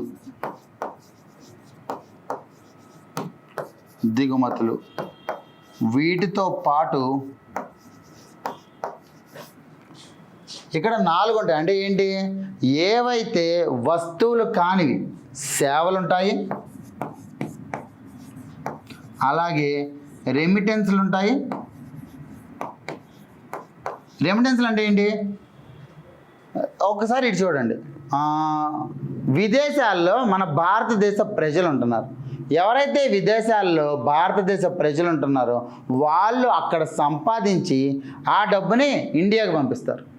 అంటే ఇండియాకి అది ఆర్థిక కార్యకలాపాలు చేయడం వల్ల రాలేదు. ఆర్థిక కార్యకలాపాలు చేయడం వల్ల కాకుండా భారతదేశానికి వాళ్ళ తల్లిదండ్రులు ఉంటే వాళ్ళ తల్లిదండ్రులకి ఖర్చుల కోసం పంపిస్తారు. అక్కడ ఆర్థిక కార్యకలాపాలు అనేవి ఏమీ ఉండవు. అలాంటి వాటిని రెమిటెన్స్లు అంటారు. దీంతోపాటు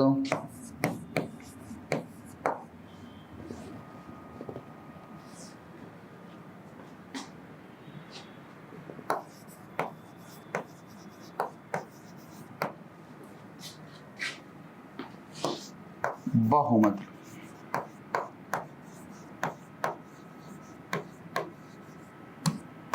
ఆదాయాలు, బహుమతులు, దీన్నే బ్యాలెన్స్ ఆఫ్ పేమెంట్ అంటారు. దీనిలో కరెంట్ ఖాతా ఉంటుంది, మూలధన ఖాతా కూడా ఉంటుంది. దీని తర్వాత రూపాయి విలువ. రూపాయి విలువ పడిపోవడం కూడా మనకు ఒక పెద్ద సమస్య. దీని తర్వాత ఎన్పిఎల్, నాన్ పెర్ఫార్మింగ్ అసెట్స్. అంటే దాన్ని ఏమంటారంటే బ్యాంకింగ్లో ఒకవేళ ఎవరన్నా అప్పు తీసుకున్నారు, అప్పు తీసుకుని దాన్ని చెల్లించట్లేదు, అప్పుడు ఏమవుతుంది? ఏవైతే రుణాలు బ్యాంకులు ఇస్తున్నాయో, బ్యాంకు రుణాలు అనేవి బ్యాంక్ యొక్క ఆస్తి. బ్యాంకులో ఏవైతే దాచుకుంటున్నామో అవి బ్యాంకు తీర్చవలసిన అప్పులు.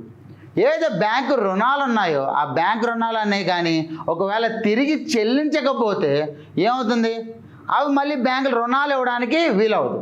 వాటినే నాన్ పెర్ఫార్మింగ్ అసెట్స్ అంటారు. అంటే వాటి వల్ల రావాల్సిన వడ్డీ రాదు, ఆ డబ్బులేమో నా నగదేమో అక్కడ స్టక్ అయిపోతుంది. దాన్ని నాన్ పెర్ఫార్మింగ్ అసెట్స్ అని చెప్పి అంటారు. తర్వాత భారతదేశ ఆర్థిక వ్యవస్థలో ఏ రకంగా మనకి రాబడులు ఉంటాయి, ఏ రకంగా మనకి వ్యయాలు ఉంటాయి, దాన్నే ఇక్కడ చూస్తాం. అంటే విత్త విధానం ఉంటుంది, ద్రవ్య పరపతి విధానం కూడా దీంట్లో ఉంటుంది. మీరు చూడండి, మానిటరీ అండ్ ఫిజికల్ పాలసీ, విత్త విధానాలు ఉంటాయి, ద్రవ్య పరపతి విధానాలు కూడా ఉంటాయి. ఇక్కడ చూడండి, భారతదేశంలో ఇక్కడ చూస్తే ఆంధ్రప్రదేశ్ ఇక్కడ చూస్తాం. అదేవిధంగా భారతదేశ బడ్జెట్ గురించి ఇక్కడ చదువుకుంటే ఆంధ్రప్రదేశ్ బడ్జెట్ గురించి ఇక్కడ చదువుకుంటాం.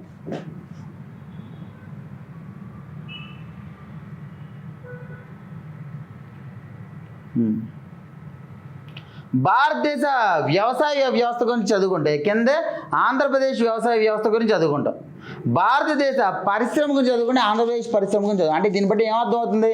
ఇచ్చిన 12 టాపిక్లలో భారతదేశానికి సంబంధించి ఉంటే దానికి తగ్గట్టు ఆంధ్రప్రదేశ్కి సంబంధించి ఉంటూనే ఉంటాయి. అదేవిధంగా మనం కూడా క్లాస్లో చదువుతాం. దీని తర్వాత తెలంగాణకి సంబంధించి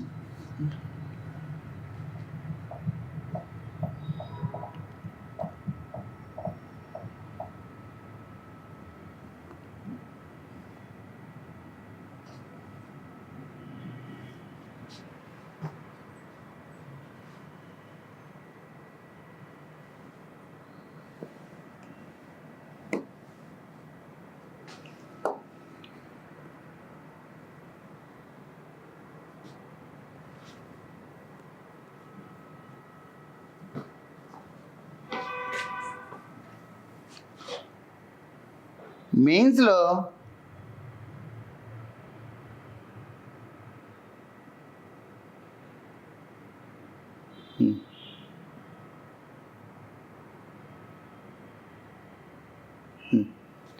రెండు సెక్షన్లు మనకి ఇంపార్టెంట్. ఒకటేమో జాతీయ ఆదాయానికి సంబంధించి, రెండోదేమో పేదరిక మరియు నిరుద్యోగికి సంబంధించి, మూడోదేమో ద్రవ్య పరపతి విధానం గురించి, నాలుగోదేమో ఆర్థిక విత్త వ్యవస్థ గురించి, ఐదోదేమో భారతదేశ ప్రణాళిక రంగానికి సంబంధించి. మీరు ఇక్కడ చూస్తే భారతదేశ ప్రణాళిక రంగానికి సంబంధించి ఆ ప్రణాళిక రంగానికి సంబంధించి మనకేం కావాలి? ఒకటి ప్రణాళిక సంఘం ఉంటుంది. ఏదైతే ప్రణాళిక సంఘం ఉందో ఈ ప్రణాళిక సంఘం 2014లోనే పోయింది. 2014లోనే దాన్ని తొలగించారు.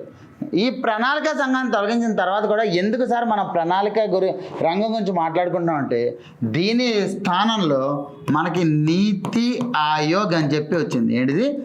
నీతి ఆయోగ్. ఈ నీతి ఆయోగ్ అనేది మనకి ప్రణాళిక రంగంలో దాన్ని ఏమంటారు భారతదేశ ప్రభుత్వానికి తోడ్పడుతూ ఉంటుంది. ఏ రకంగా తోడ్పడుతుంది అంటే ఇది ఎటువంటి ఆర్థిక కార్యకలాపాల్లోనూ తలదూర్చదు. కేవలం మేధో సంపత్తి సంస్థగా మాత్రం అంటే మేధో సంస్థగా మాత్రమే అది సేవలు అందిస్తుంది. అంటే ఏంటి, ఏ రకమైన విధానాలు తీసుకురావాలి, ఏ రకమైన ట్రైనింగ్ అనేది ఇవ్వాలి, కొన్ని విధానపరమైన పాలసీ పేపర్లు కావచ్చు, ఇవన్నీ కూడా పబ్లిష్ చేస్తూ ఉంటుంది నీతి ఆయోగ్. అది ఏ రకమైన ఆర్థిక కార్యకలాపాల్లోనూ అది ఇన్వాల్వ్ అవ్వదు. అది మనం గుర్తుపెట్టుకోవాలి. అందుకే మనకి ప్లానింగ్ ఇన్ ఇండియా అని చెప్పి ఇచ్చాడు. అంటే ప్రణాళిక రంగానికి సంబంధించి మనం చదువుకోవాలి.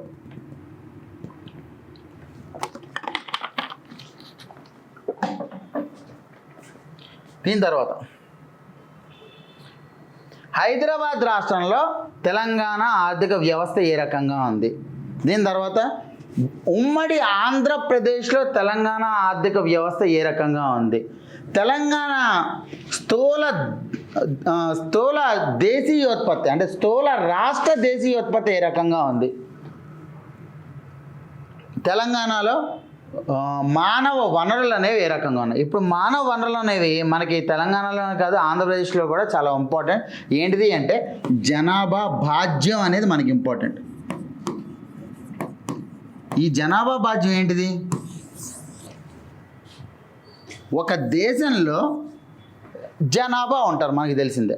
ఒక దేశంలో జనాభా ఏ రకంగా ఆ దేశ ఆర్థిక వ్యవస్థకి తోడ్పడుతున్నారు అనేదే మనకి జనాభా భాజ్యానికి సంబంధించి ఇష్యూ అనమాట. ఆర్థిక వ్యవస్థకి ఆర్థిక కార్యకలాపాలకి ఏ రకంగా ఆ జనాభా అనేది వినియోగపడుతున్నారు. మనకి నార్మల్గా ఈ జనాభా భాజ్యం అనేది 15 సంవత్సరాల నుంచి 59 సంవత్సరాల మధ్య వాళ్ళు ఈ జనాభా భాజ్యంలోకి వస్తారు. ఎందుకంటే వీళ్ళ వల్ల భారతదేశ ఆర్థిక వృద్ధి అనేది కలుగుతుంది. ఏదైనా దేశం 15 సంవత్సరాల లోపు వాళ్ళు 59 సంవత్సరాల పైబడి వాళ్ళని ఈ ఆధారిత జనాభా అంటారు. అంటే ఏంటంటే వీళ్ళు ఆర్థిక కార్యకలాపాల్లో ఎక్కువ నిమగ్నం కాలేరు. ఆర్థిక కార్యకలాపాల్లో నిమగ్నం కాలేకపోవడం వల్ల వీళ్ళ వల్ల వినియోగం తక్కువ ఉంటుంది. అలా అని చెప్పి వీళ్ళ సంక్షేమాన్ని పట్టించుకోకూడదు అంటే లేదు, వీళ్ళ సంక్షేమాన్ని పట్టించుకోవాలి. ఒకలేమో కాబోయే ఆర్థిక వ్యవస్థలో రాబోయే జనాభా, ఒకలేమో ఆల్రెడీ సేవలు అందించిన వాళ్ళు. ఈ రెండు ఆధారిత జనాభాకి ఇప్పుడు మనం ఎక్కువ కాన్సన్ట్రేట్ చేస్తున్నాం. దాన్నే సిల్వర్ ఎకానమీ అంటారు. ఈ 15 సంవత్సరాల నుంచి 59 సంవత్సరాల వరకు ఎవరైతే ఉన్నారో వీళ్ళలో ఆర్థిక వ్యవస్థకి ఏ రకంగా తోడ్పడుతున్నారో దీన్ని జనాభా భాజ్యం అంటారు. భారతదేశంలో 15 సంవత్సరాల నుంచి 23 సంవత్సరాల వరకు ఉన్న వాళ్ళు 39% మంది ఉన్నారు. అదేంటి, భారతదేశం యువతరం అనేది చాలా ఎక్కువ ఉంది. ఎందుకు ఈ యువతరం ఏ విధంగా ఉపయోగపడుతుంది? వీళ్ళకి విద్య,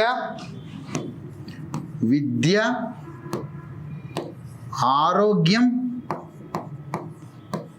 మరియు నైపుణ్యాభివృద్ధి ఈ 3 ఇవ్వాలి.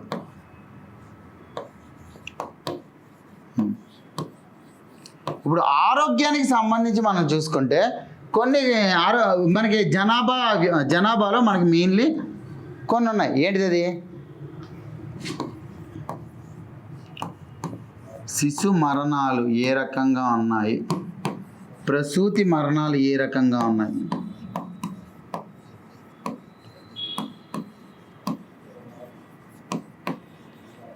ఇవి మనం చూస్తాం. అలాగే సంపూర్ణ సంతాన సాఫల్యత ఏ రకంగా ఉంది, సాఫల్యత ఇదే ఇప్పుడు పూర్తి హాట్ టాపిక్గా మారింది. ఇదే ఇప్పుడు భారతదేశంలో పార్లమెంటు స్థానాలు ఏ విధంగా విభజించాలి అనేది అదే చాలా పెద్ద అంశంగా మారిపోయింది. ఏంటిది ఇది? టోటల్ ఫెర్టిలిటీ రేట్, సంపూర్ణ సంతాన సాఫల్యత. సంపూర్ణ సంతాన సాఫల్యత అంటే ఏంటి అంటే ఒక స్త్రీ సాఫల్యత. ఒక స్త్రీ తను గర్భధారణ దాల్చే సమయంలో ఎంతమంది శిశువులకి జన్మనివ్వగలదు? తన పూర్తి గర్భధారణ సమయంలో ఎంతమంది శిశువులకి జన్మనివ్వగలదు అనేదే సంపూర్ణ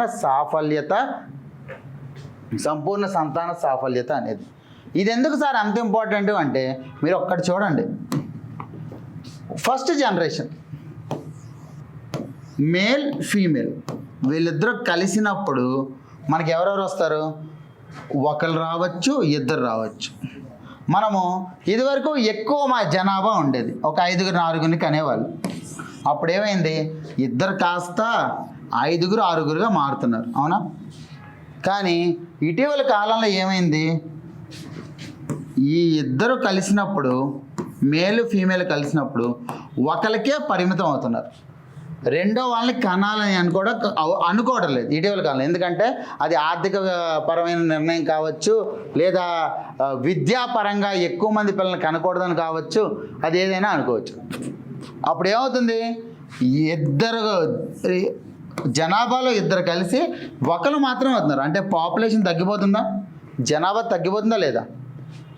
అందువల్లే సంపూర్ణ సంతాన సాఫల్యత అనేది 2 కంటే తగ్గితే, లేదా 2.1 కంటే తగ్గితే దాన్ని రిప్లేస్మెంట్ లెవెల్స్ అంటారు. ఇది తగ్గుతున్నట్టు అయితే అర్థం ఏంటి? జనాభా వృద్ధి ఉండట్లేదు, జనాభా తరుగుదల అనేది ఉంటుంది. అదొద్దా? ఇప్పుడు భారతదేశం దీన్నే చూస్తూ ఉంది. అంటే జనాభా వృద్ధి రేట్ అనేది పూర్తి స్థాయిలో తగ్గుతుంది. రిప్లేస్మెంట్ లెవెల్స్ అనేవి 2.1కి చేరుకున్నాయి. ఆ 2.1 అదే విధంగా ఉండాలి, అప్పుడే జనాభా వృద్ధి రేటు మెల్లమెల్లగా ఉంటుంది. ఆ 2.1 నుంచి తగ్గిపోయింది అంటే జనాభా తరుగుదలని చూస్తుంది. ఇప్పుడు ఏంటి అంటే భారతదేశంలో ఉత్తరాది రాష్ట్రాలు ఉన్నాయి, దక్షిణాది రాష్ట్రాలు ఉన్నాయి. దక్షిణాది రాష్ట్రాలు తమిళనాడు కావచ్చు, కేరళ కావచ్చు, కర్ణాటక కావచ్చు, తెలంగాణ కావచ్చు, ఆంధ్రప్రదేశ్ కావచ్చు. ఈ 5 రాష్ట్రాల్లోనూ 2.1 ఎప్పుడో దాటేశారు. ఇప్పుడు 1.6 నుంచి 1.7కి వాళ్ళ సంపూర్ణ సంతాన సాఫల్యత అనేది కొనసాగుతుంది. అంటే అర్థం ఏంటి? దక్షిణాది రాష్ట్రాల్లో జనాభా తరుగుదల అనేది అవుతుంది. ఎప్పుడైతే జనాభా తరుగుదల అనేది అవుతుందో ఏమవుతుంది? ఏదైతే పార్లమెంట్లో వీళ్ళ రిప్రజెంటేషన్ ఉండాలో పార్లమెంట్లో, అది తగ్గిపోతుంది పూర్తిగా. అదే ఉత్తరాది రాష్ట్రాలు ఏం చేశాయి? బీహార్, ఉత్తరప్రదేశ్ లాంటి రాష్ట్రాలు జనాభాని పెంచుకుంటూ వెళ్ళాయి. ఎప్పుడైతే జనాభాని పెంచుకుంటూ వెళ్ళారో వీళ్ళు పార్లమెంటు స్థానాలు ఎక్కువ ఉంటాయి. ఒక ఎంపీని ఏ విధంగా ఎన్నుకుంటారు? 10 లక్షల మందికి ఒక ఎంపీ ఉండాలి అని అన్నారు. అప్పుడు ఏంటి? ఎక్కువ జనాభా ఉంటే ఎక్కువ మంది ఎంపీలు ఉంటారు, తక్కువ జనాభా ఉంటే తక్కువ మంది ఎంపీలు ఉంటారు. దీనివల్ల ఏమైంది? మనమేమో ఫ్యామిలీ ప్లానింగ్ ప్రోగ్రాంలు చాలా బాగా నిర్వహించి జనాభాని తగ్గిస్తే, ఉత్తరాది రాష్ట్రాలు ఏమో ఫ్యామిలీ ప్లానింగ్ నిర్వహించకుండా జనాభాని పెంచారు. మనం తగ్గించినందుకు మనకి శిక్ష ఏంటి? పార్లమెంట్ స్థానాలు. ఏదైనా సరే రాజకీయ పరంగానే కదా, పార్లమెంట్ స్థానాలు అనేవి తగ్గిపోతాయి. దీనివల్ల ఏమవుతుంది? ఉత్తరాది రాష్ట్రాలు, దక్షిణాది రాష్ట్రాలు కొట్టుకుంటూ ఉన్నాయి. ఏంటి? ఇది కన్సిడర్ చేయకూడదు, లేదా జనాభాని మేము కావాలని తగ్గించాము, భారతదేశ పరంగా ఒక విధానం అనుకున్నారు, ఆ విధాన పరంగా తగ్గించామని చెప్పి. ఇదే జనాభా అనేది మనకి ఆర్థిక సంఘం ఏదైతే కేంద్ర ప్రభుత్వానికి, రాష్ట్ర ప్రభుత్వాలకి పన్ను వసూళ్ళు అనేది డిస్ట్రిబ్యూట్ చేస్తుందో, ఈ ఆర్థిక సంఘం కూడా జనాభా పరంగానే నిర్ణయం తీసుకుంటుంది. దీనికి జనాభాకి 15% ఉండేది, ఇప్పుడు దీనికి 10% ఇచ్చారు. అది 2011 జనాభాకి. అప్పుడు ఏమవుతుంది?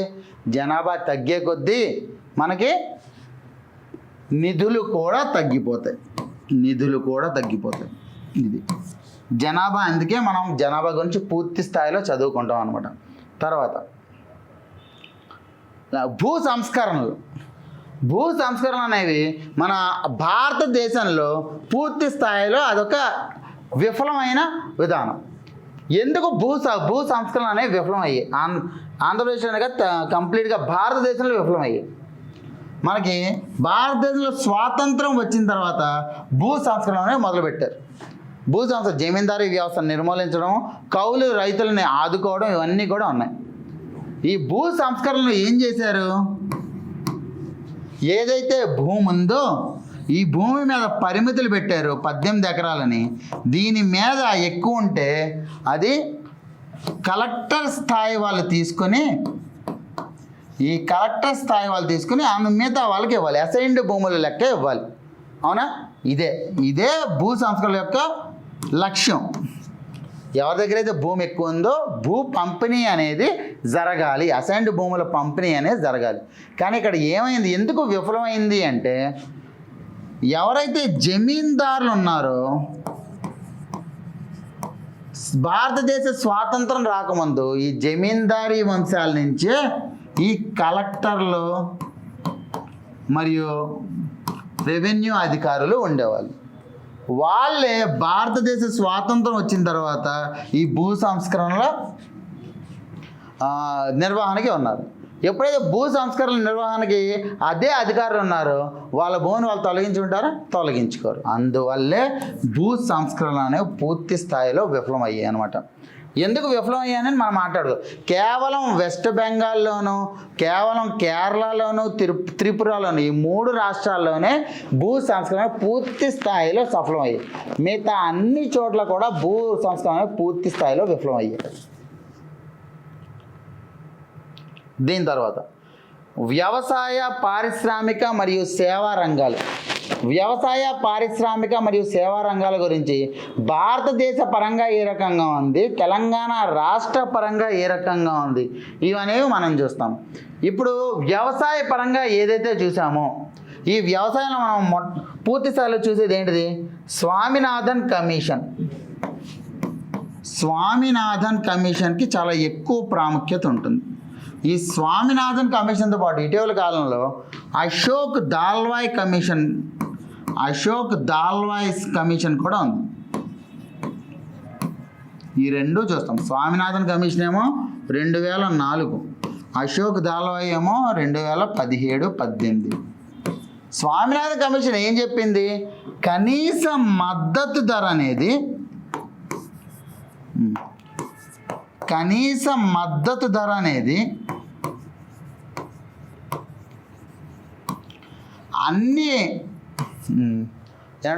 అన్ని పంటలకి ఇవ్వాలి. అదొకటి చెప్తే, మనకి అశోక్ దాల్వాయ్ కమిటీ ఏం చెప్పింది? ఈ కనీస మద్దతు ధర అనేది వాటికి ఎటువంటి ఖర్చు ఉంటుందో, వాళ్ళ చేతిలోంచి ఎంత పెడతారో, వాళ్ళు వాళ్ళ భూమిలో ఎంత మేర శ్రమ చిందిస్తారో దీని మీద 150% అనేది ఇవ్వాలి. అంటే వాళ్ళు పెట్టిన ఖర్చు వాళ్ళకి రాగా మిగతా 50% అనేది ఎక్కువ ఇవ్వాలి. దీని ఏమంటారంటే డబులింగ్ ఆఫ్ ఫార్మ్, అంటే 2 చెయ్యాలి అన్న ఉద్దేశంతో వచ్చారు. కానీ ఏంటంటే 150% మాత్రమే ఇవ్వగలిగారు. ఇదే అశోక్ దాల్వాయ్ కమిటీ గురించి. వీటన్నిటి గురించి కూడా మనం మాట్లాడతాం. దీని తర్వాత పరిశ్రమ గురించి ఏ విధానాలు ఉన్నాయి? ఆంధ్రప్రదేశ్ పరంగా అయితే 26 పారిశ్రామిక విధానాలు ఉన్నాయి. ఒక్కొక్క దాన్ని మనం చూస్తాం. అదే తెలంగాణకి సంబంధించి 14 పారిశ్రామిక విధానాలు ఉన్నాయి. అవన్నీ కూడా మనం చూస్తాం. అర్థమైందా? ఈ రకంగా మనకి తెలంగాణ సిలబస్, ఆంధ్రప్రదేశ్ సిలబస్ అనేది కవర్ అవుతుంది. ముందు ఏంటంటే భారతదేశ పరంగా జాతీయ ఆదాయం, జనాభా మరియు విదేశీ వాణిజ్య రంగం, విత్త విధానం, ద్రవ్య పరపతి విధానం, ఇవన్నీ కూడా మనం చూస్తాం. ఇవి అయిన తర్వాత ఆంధ్రప్రదేశ్ సపరేట్గా, తెలంగాణ సపరేట్గా మనం ఆంధ్రప్రదేశ్ ఆర్థిక వ్యవస్థ గురించి, తెలంగాణ ఆర్థిక వ్యవస్థ గురించి మనం చూస్తాం. అర్థమైందా?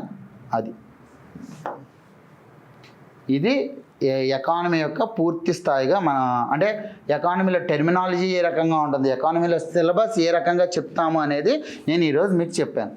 ఇప్పుడు ఎప్పుడైతే మనం క్లాస్ స్టార్ట్ చేస్తామో అది పూర్తి స్థాయిగా బేసిక్స్ నుంచి స్టార్ట్ చేస్తాం. అంటే ఏంటంటే ఆర్థిక శాస్త్రం అంటే ఏంటిది, ఆర్థిక శాస్త్ర పితామహుడు ఎవరు, ఆర్థిక శాస్త్రానికి మరియు ఆర్థిక వ్యవస్థకి తేడా ఏంటి, ఎందుకు ఆర్థిక వ్యవస్థలో డిమాండ్ మరియు సరఫరాకి ఎక్కువ ప్రాముఖ్యత ఉంది, ఎందుకు ఆర్థిక వ్యవస్థలో సంతృప్తిని డిమాండ్ అన్నారు, ఎందుకు సంతృప్తి ఎప్పుడు తగ్గిపోతుంది, ఏంటా సిద్ధాంతాలు, భారతదేశ స్థూల దేశీయోత్పత్తి ఏంటి, నికర దేశీయోత్పత్తి ఏంటి, స్థూల జాతీయోత్పత్తి ఏంటి, నికర జాతీయోత్పత్తి ఏంటి, కారక ధరలు ఏంటివి, మార్కెట్ ధరలు ఏంటివి, మరియు పెర్ క్యాపిటల్ ఇన్కమ్ ఏంటిది, ఇవంతా కూడా అంటే తలసరి ఆదాయం ఏంటిది, ఇవన్నీ కూడా మనం చూస్తాం. ఇది అయిపోయిన తర్వాత జనాభా పరంగా జనాభా ఏ రకంగా ఉంది, జనాభా పిరమిడ్లు ఏ రకంగా ఉన్నాయి, జనాభా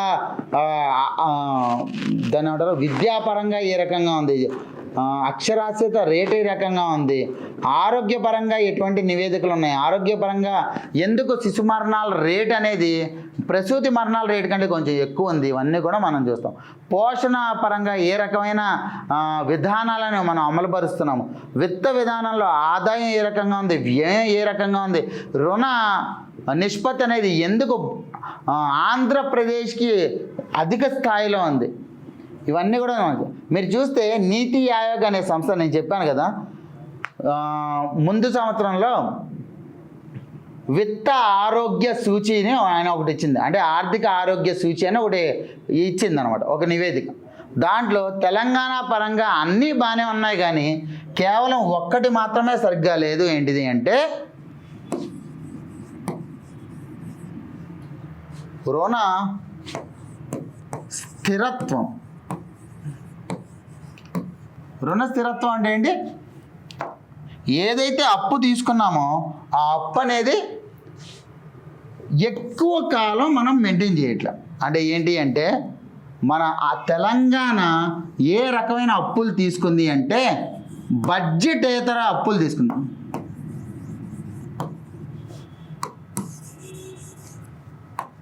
బడ్జెటేతర అప్పులు ఎక్కువ తీసుకుంది. అంటే బడ్జెట్లో చూడలేని రుణాలు ఎక్కువ తీసుకుంది. ఈ బడ్జెటేతర అప్పుల గురించి మనం మాట్లాడుకుంటాం. ఏ విధంగా మన తెలంగాణ అది రెవెన్యూ మిగులు నుంచి రెవెన్యూ లోటుకి తోసేసింది, మిగులు నుంచి రెవెన్యూ లోటుకి తోసేసింది, ఇవన్నీ కూడా మనం మాట్లాడతాం. సరేనా? సో ఇది ఈరోజు క్లాస్ అనమాట. మీకు ఆర్థిక వ్యవస్థకు సంబంధించి ఏ అంశాలు ఉంటాయి, టెర్మినాలజీ ఏముంటుంది, సిలబస్ ఏముంటుంది, దీని పరంగా మీరు ఏమైనా అడగాలి అనుకుంటే అడగండి. ఓకేనా? డౌట్స్ ఏమైనా అడగాలి అనుకుంటే డౌట్స్ అడగండి.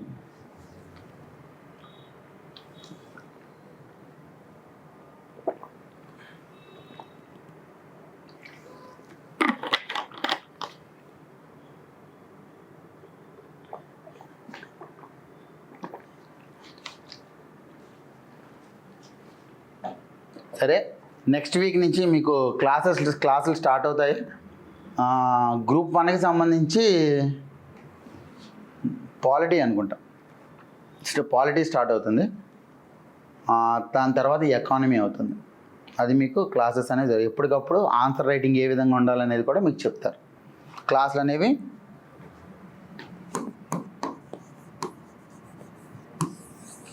పూర్తి స్థాయిలో మొదలైపోతాయి. అదేనా? Thank you everyone.